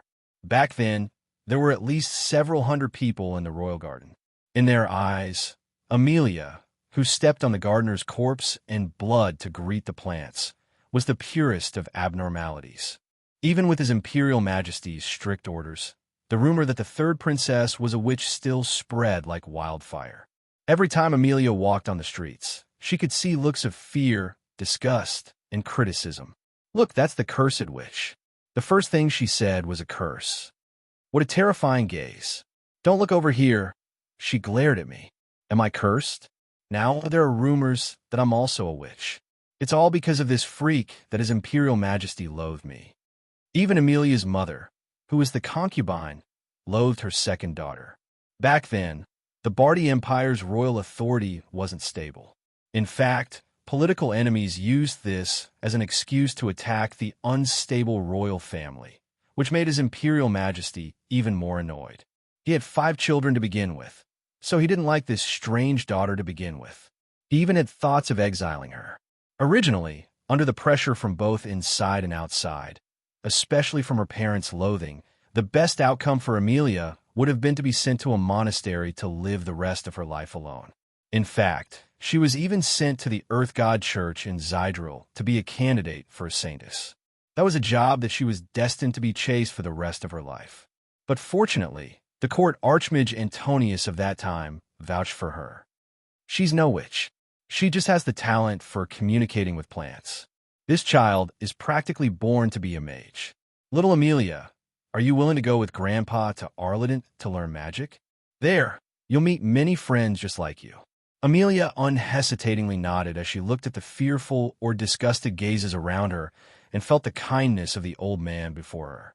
That's right, from the very start, everyone had underestimated Amelia's abilities.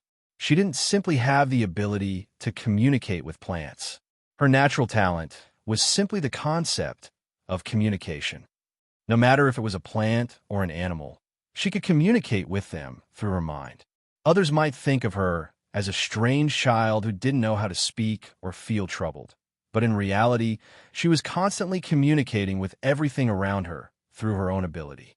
This time, her pure, God-given ability was far too powerful, which wasn't necessarily a good thing.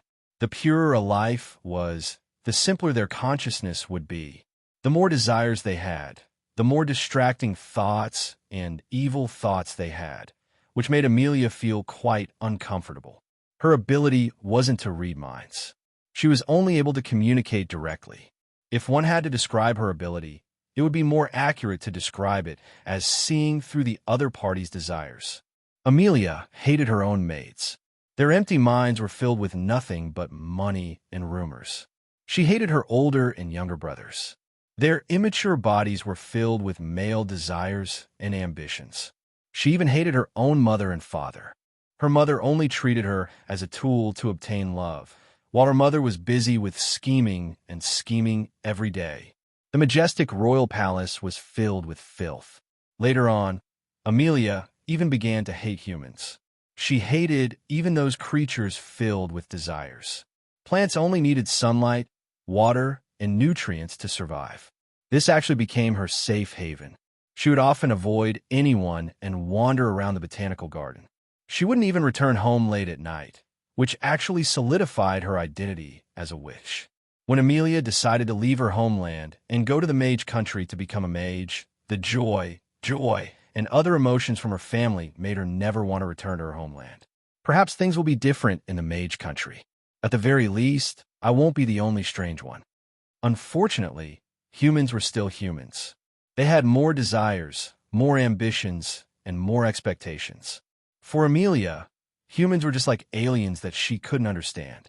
But this time, as she grew older and more mature, she learned how to hide her true self, making it so that she wasn't too strange. Her natural talent in communication helped her progress in plant magic by leaps and bounds. Magic had always been a process of searching for the truth. Since she had the talent in communication, her rate of growth was basically cheating. Soon, before she turned 20, she became the youngest high-level mage in her generation. Her experience as a candidate for a holy maiden in the Earth God Church in Zydril, apart from giving her an enemy who killed her adopted mother, also made her hate men even more. But no matter how far she progressed, nothing fundamentally changed. She was still that witch who loathed humans. Her so-called stormy mood didn't refer to her changing moods when facing strangers. This was simply because she was able to see through other people's evil intentions with a single glance. Her loathing of humans and her love for simple life forms caused her values to deviate slightly. In her mind, simple and cute plants were far more valuable than dirty humans. In fact, she even began to hate her own identity as a human. That was why, in order to get closer to her own perfect existence, She unhesitatingly used her colleagues and acolytes as experimental data for her own transformation. True lunatics believed that the world had gone insane and that they were the only normal ones. If this standard was used to evaluate Amelia, then she was doubtlessly a complete lunatic. She always believed that she was the only normal person. I have no friends, no enemies, they're all dead, no lovers. I don't have those annoying bipedal creatures. What a delightful life. Just as she sealed herself in her own world, believing that this was the complete picture of her life, a new student entered her line of sight. He was the Roland from back in the day. Ah, there's actually such a pure person. Don't misunderstand. The Roland from back in the day had just crawled out of his grave. He definitely wasn't pure out of kindness. He had just been betrayed by the entire human society, so he was filled with pure hatred and hatred towards the entire world. Even though he was smiling so brightly, his desire was only pure destruction and revenge. Not only that, his hatred wasn't directed at a single person, but it was directed at all humans. Ah, this is so beautiful. There's no need for scum like humans to live in this world. This world doesn't need any saviors. Just let everything be destroyed. This is such a brilliant way of thinking. From a certain standpoint, it was Roland from back in the day who created this insane wish. Roland, who viewed humans as nothing more than ants that were about to die, had no idea that he had become a source of pollution that constantly radiated hatred. And when Amelia chose Roland as her acolyte, the two of them, who both hated humans, started working together. On the surface, one was researching ice magic, while the other was researching plant magic. However, one was actually researching undead magic, while the other was researching the even more forbidden fusion of plants and animals. Neither of them had any moral limits, and they influenced each other, falling deeper and deeper into their relationship. For the Amelia from back in the day, Roland was a rare friend and confidant. He was the only existence in this world that she could calmly communicate with. Unknowingly, she had fallen deeper and deeper into his relationship than she had expected.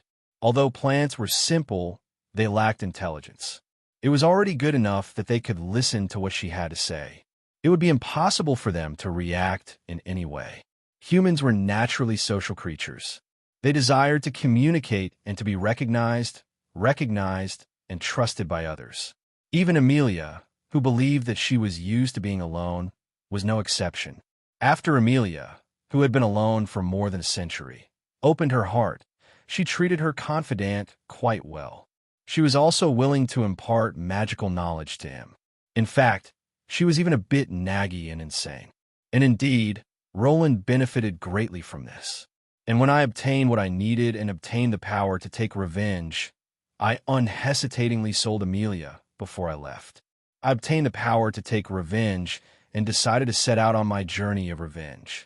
While studying at the Cloud Tower, Roland also made some true friends.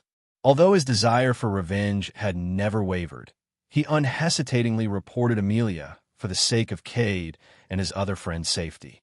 Of course, Amelia was unable to understand such feelings. She was just very strange, so strange that she couldn't understand it. Why did he betray me? Why did he betray me without any care? He didn't have any anger, hatred, or ambition. He didn't even have the possibility of obtaining any benefits.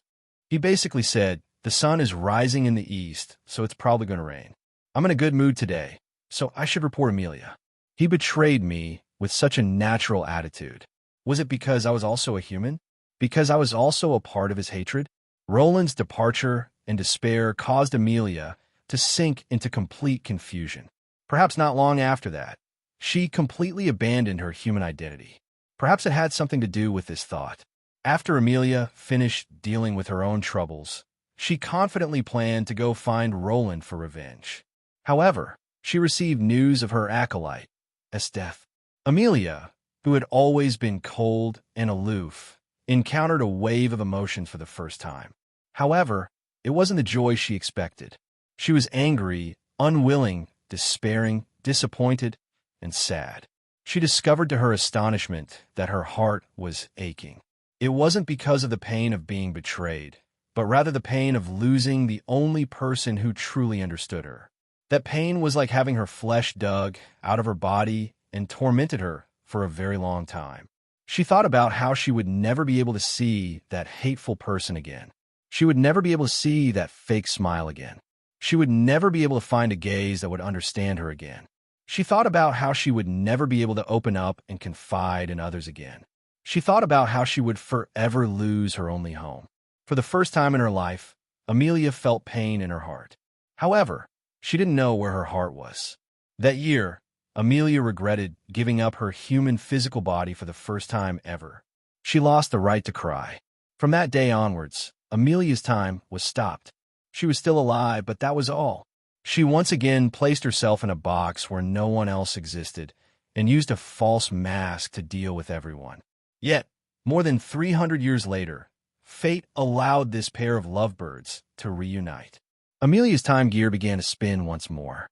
However, this time, Amelia was once again at a loss as to what to do. She expected that when Roland saw her again, he would be surprised, afraid, or even run away. However, although Roland indeed acted like he wanted to run away, and he never stopped complaining about his appearance, Amelia's ability told her that he was happy.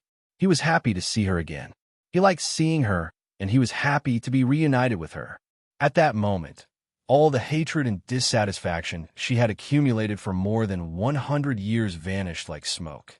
Amelia almost laughed out loud as her heart was filled with happiness. In the end, she could only force herself to threaten Amelia.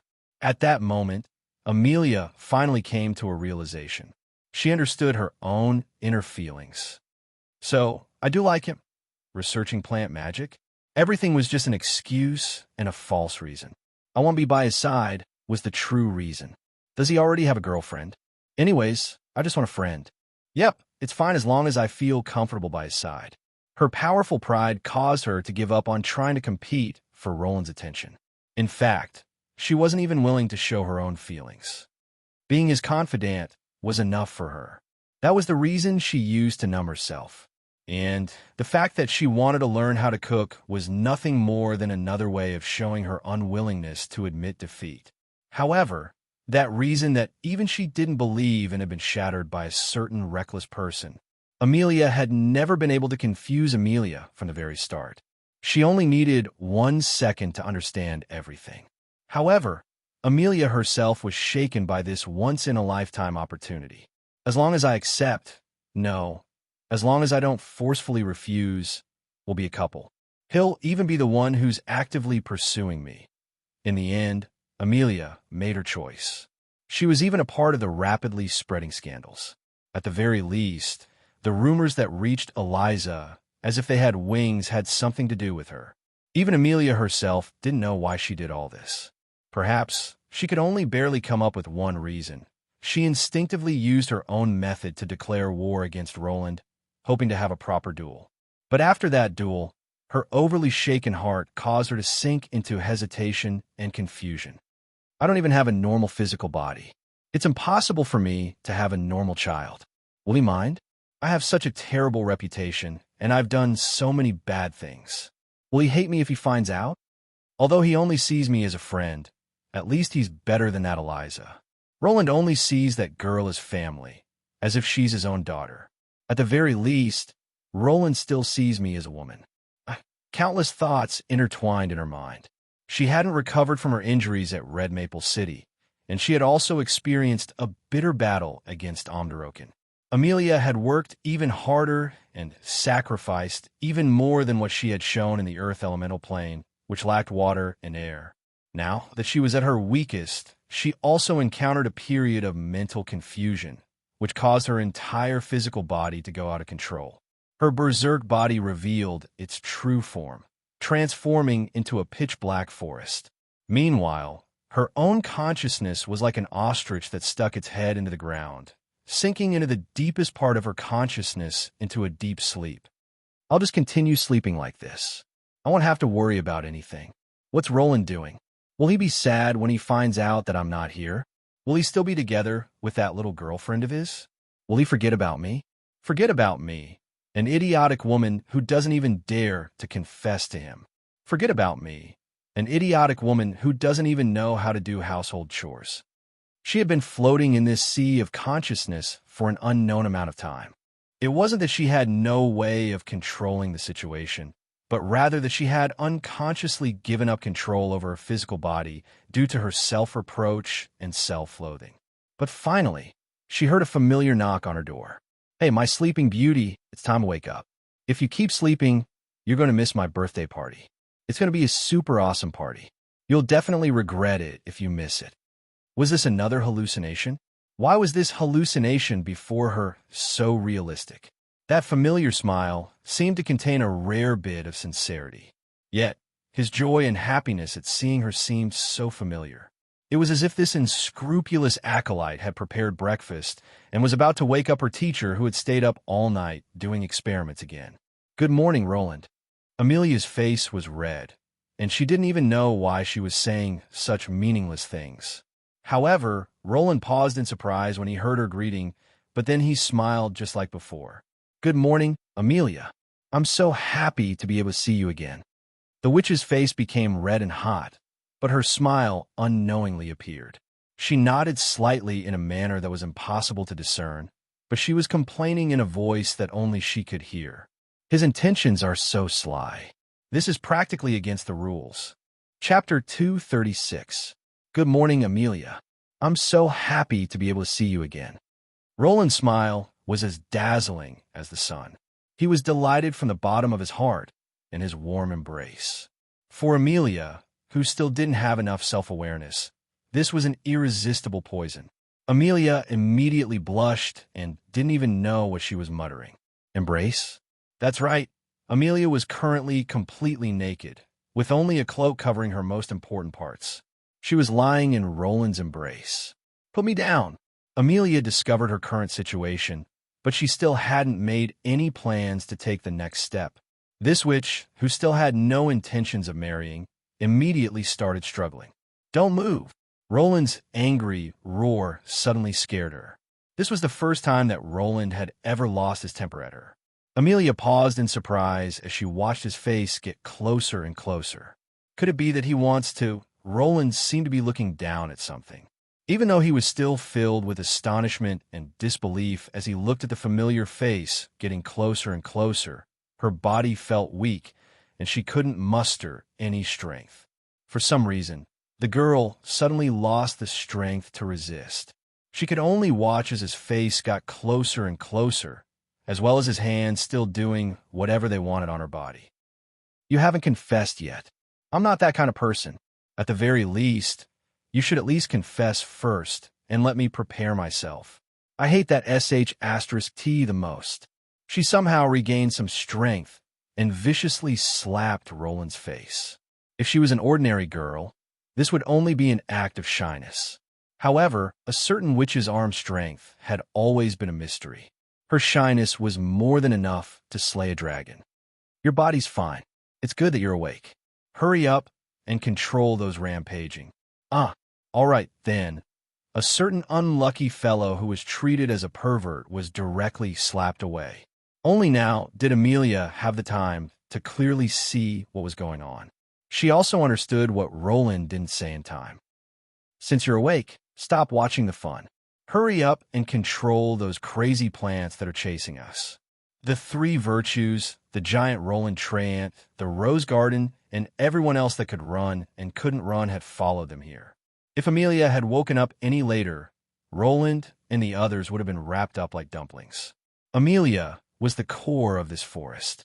Where consciousness was taken away by Roland, it was the same as having her heart taken away. Naturally, all the magical plants would chase after her with all their might, vowing to take back their main body. Realizing that she had misunderstood, Amelia wanted to find a hole to hide in. However, Harloise leisurely commented from the side, "Heroine, you think too much." "All right." Then she realized that her thoughts had been seen through by a third party. Amelia was really trying to dig a hole to bury herself. Since Roland was sent flying, the cloak that protected Amelia naturally fell to the ground. Currently, Amelia was only an amalgamation of consciousness. Although she was naked, only her upper body existed. Her lower body and waist were made up of rhizomes. There were also bark-like scales all over her body. It was obvious that she wasn't human. Amelia glanced at Roland in the distance and discovered that it was impossible for him to see her like this. For some reason, she heaved a sigh of relief. Now that Amelia had woken up, it was time for everything to return to solitude. The forest was shrinking, turning into numerous tributaries that flowed into the main stream. All the demonized life forms returned to seeds and concepts. Soon, a new body appeared in front of them, and her hair covered the entire ground. The jade-green hair transformed into a grass-green carpet that was absorbing the entire demonized forest. Here, put this on. Heloise helped Amelia put on the white cloak that had fallen off. Amelia didn't mind putting it on too. As for Roland, he had to think of a way to dig himself out of the soil first. Why am I always the one who gets hurt? And when I finally managed to crawl out of the soil, I didn't even get to complain before Amelia rolled her eyes at me and hit me while I was down. Serves you right. It's all your fault. Although I didn't know what had happened, I had clearly done something good for once. Not only was I chased for half a night after working so hard to clear the dungeon, but I was also beaten up for no reason and even rolled my eyes at. I kept on feeling like I had accidentally offended someone. Could it be that the will of the universe hated me? That was why I was able to choke on water and fall over on flat ground. But seeing that Amelia was fine was still quite comforting. After all, it had been so many years and I didn't really have many acquaintances. There were even fewer acquaintances who didn't have a deep grudge against me. Why was it that the more I thought about it, the more pitiful I felt? I still had friends. Although I hadn't contacted Cade for many years, Cade, did you forget about me long ago? I still had brothers. Although he had slashed me twice, Adam, do you intend to remember that for the rest of your life? I still had family. Cavendish in the Chaos Abyss. Bro, did you call me? And I had a girlfriend. Eliza, who was sharpening her sword. I'll be waiting for you to come back. All right, then. In order to avoid further stabbing myself in the back, I decided not to give any examples. In this day and age, Chinibi were the most popular, lone wolves were the best, and only dragons were the best sellers. Friends and whatnot weren't important at all.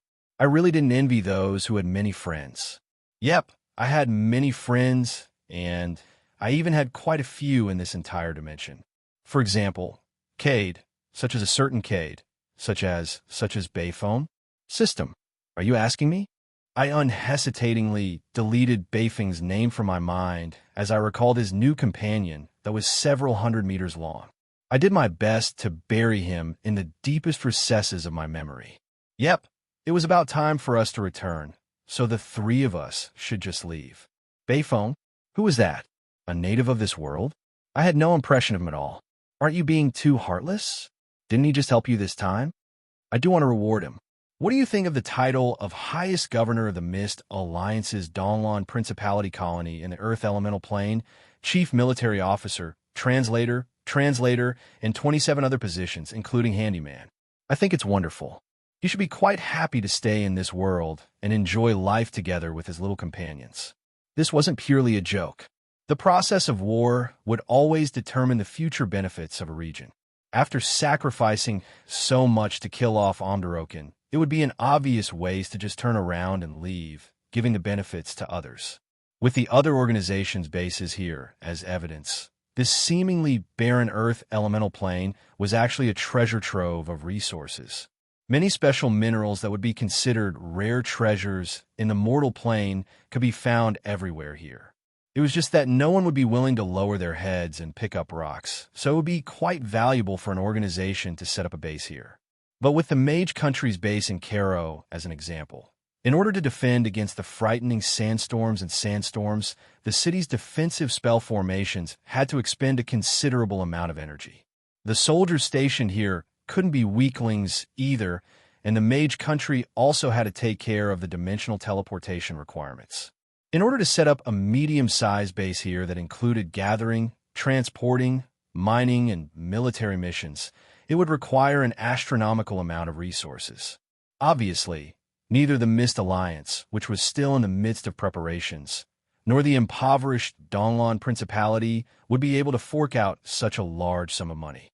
But by the time the Mist Alliance truly needed such resources, the most valuable areas in the Earth elemental plane would have already been claimed by others.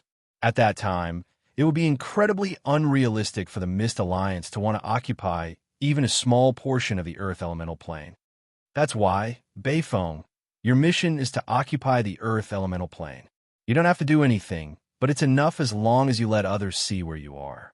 Yep, this was an obvious attempt to occupy the Earth elemental plane. As long as Beifong brought his sandworm army over and strolled around the Earth elemental plane, making his stance clear, I believe that the other factions wouldn't risk conflict with us to forcefully take over the Earth elemental plane. But while my idea was good and my plan was feasible, many things would change in the end as long as Beifong was involved. Afterwards, I regretted my decision countless times. As expected, I couldn't rely on someone like Beifong at all. Beifong hadn't been in the Earth elemental plane for very long, and he had already come up with a devious idea to deal with my mission, even causing my reputation to be tarnished. What did he do? He made countless special signs for his followers and sandworms. The Mist Alliance's Donglan Principality Deputy Governor of the Earth elemental plane was an ancient sandworm that was charmed by Beifong.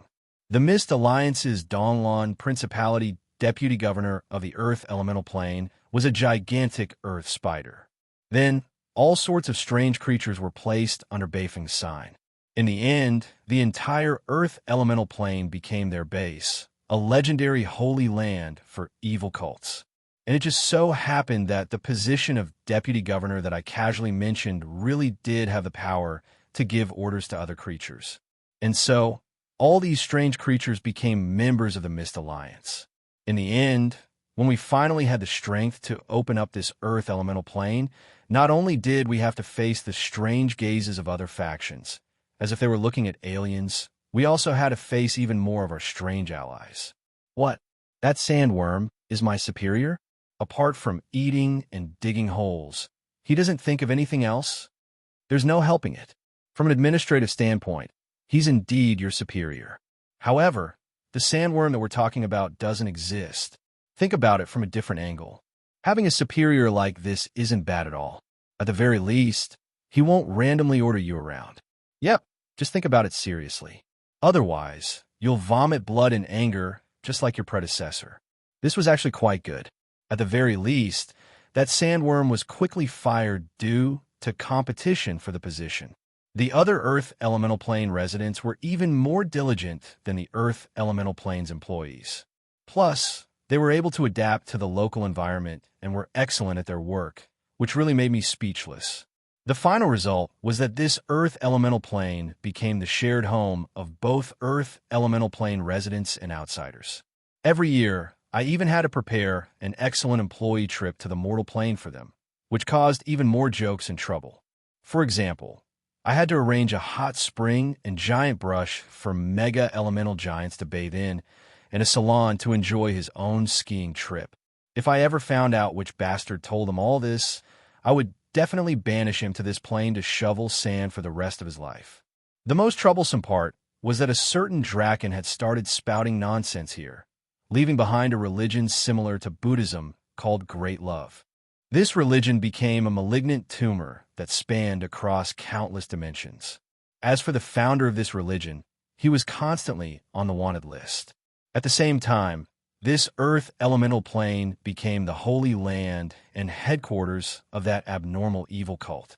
Countless abnormal creatures would come here on a pilgrimage to exchange Beifong's experiences. That's right, by that time, Beifong had finally become a forbidden word. As for what exactly he was referring to cough, it was better not to think too deeply about it. By the time I became the laughingstock of the Earth elemental plane and finally couldn't take it anymore and decided to strangle that damn Draken to death, he had long since disappeared. As for this fake position of governor, Beifong had long since forgotten about it. From start to finish, Beifong had only been in this position for a few days before a new beauty appeared and stole all of his attention, causing him to skip work for many years. Let's not talk about the future for now. At the very least, I was quite satisfied with my decision for now. Apart from this Draken who was as tenacious as a Martian cockroach, I couldn't think of anyone else more suitable for this mission. Get that duck and stop at the place I marked out for you. I don't believe that anyone would dare to touch it. Relax. I've never gone back on my word. If you complete this mission well, you'll receive all the rewards I promised you. Yep, you're now the governor appointed by me. Do your best. After I finally dealt with the troublesome Bayphone, I turned my attention to the two people near the teleportation portal. It seemed that they couldn't wait to return to the mortal plane. Hurry up and go back.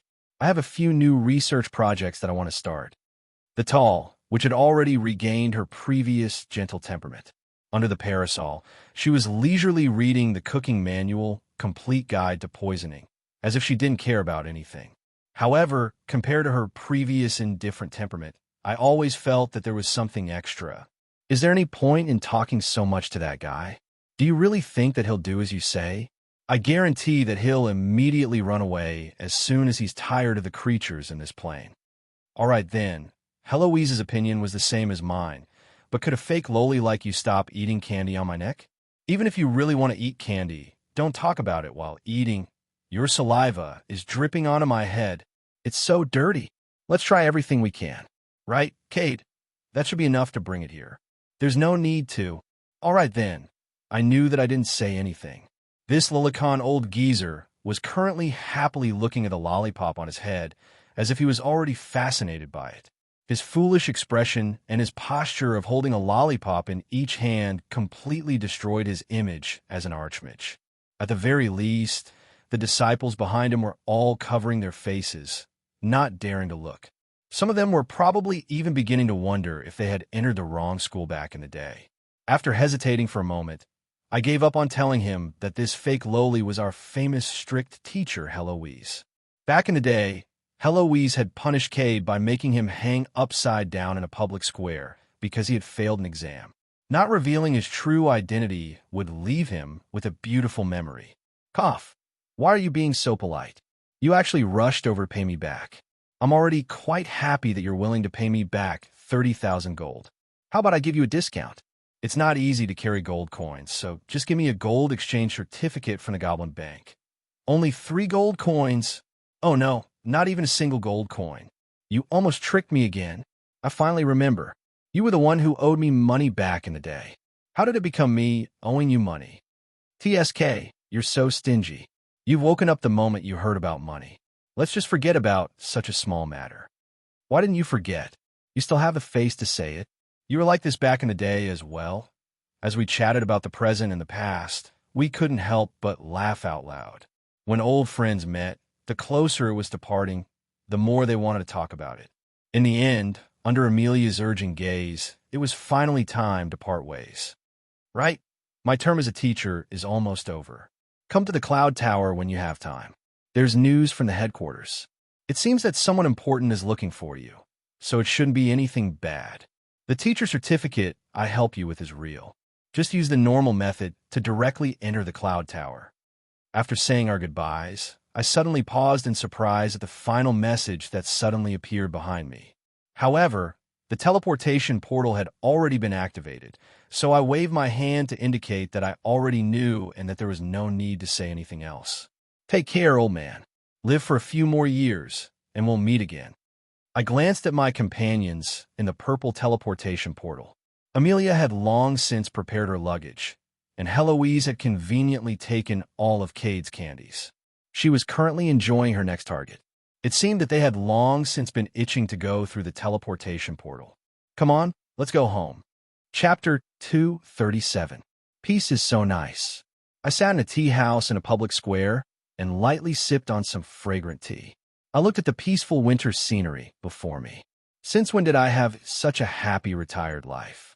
Ever since I returned to Definder, I was quite satisfied with my peaceful daily life. I didn't need to go to work, nor did I need to plan all those messy things. All I needed to do was sit and watch the sun rise and set. It was like a beautiful dream. Asterisk boom. Asterisk yep. It seemed that Galena had arrived to participate in the celebration. So what if there was a slight explosion?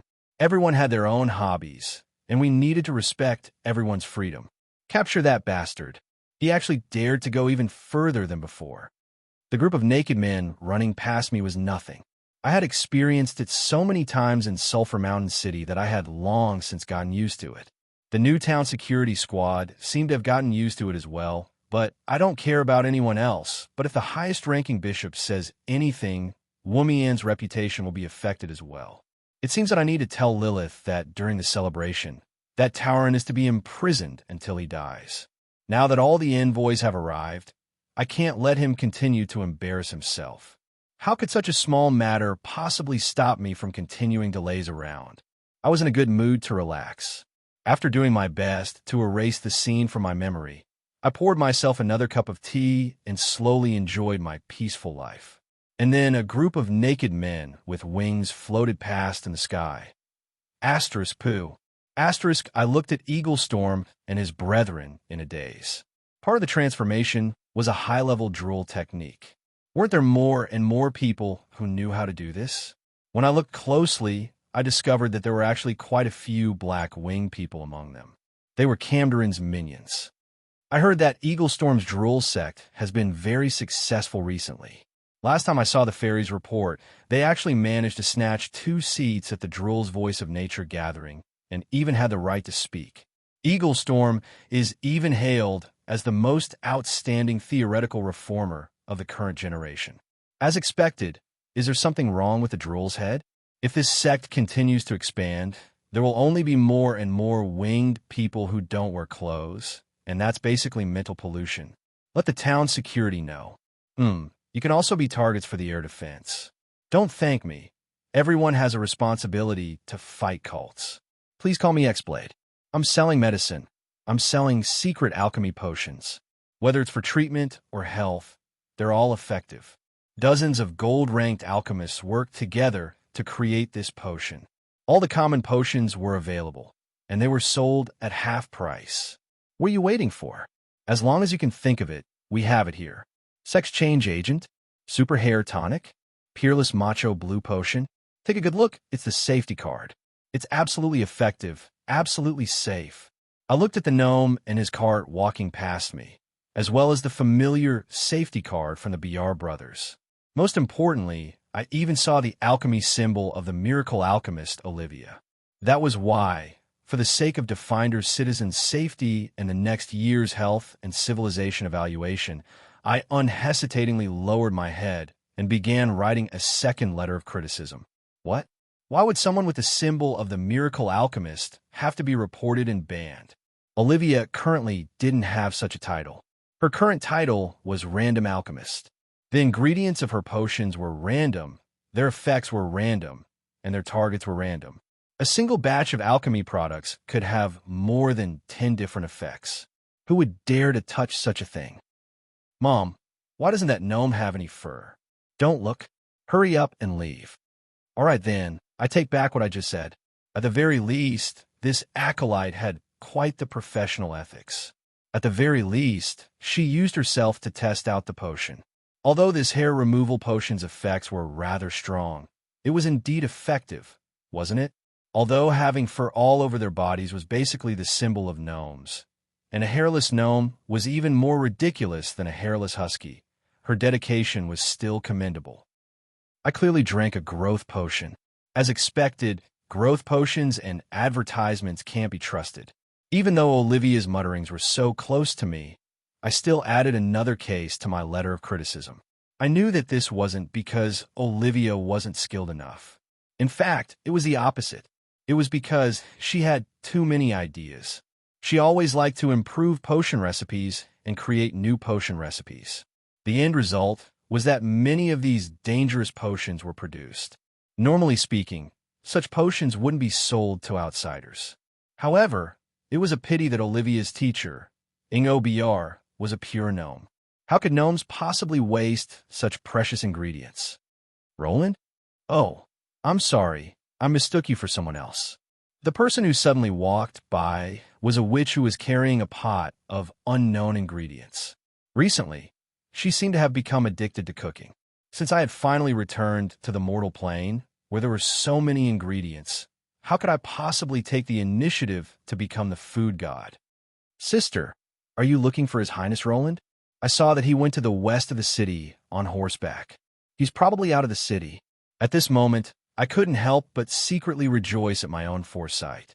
In order to successfully slack off and quietly become a handsome man, I took off the ring that lied about my age and used my true appearance to enjoy my vacation. TSK, he escaped again. I clearly sensed that he was nearby.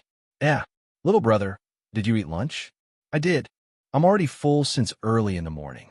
There were actually tentacles and eyeballs among the pot of unknown ingredients. At this time, anyone who wasn't an idiot would decisively refuse and furiously shake their head. However, that's perfect. I'm not afraid of vomiting on an empty stomach. Little brother, just treat it as my experiment. Try the lunch that I personally made. I spent so much time making it. It would be such a pity to waste it. I chuckled and then turned around to run.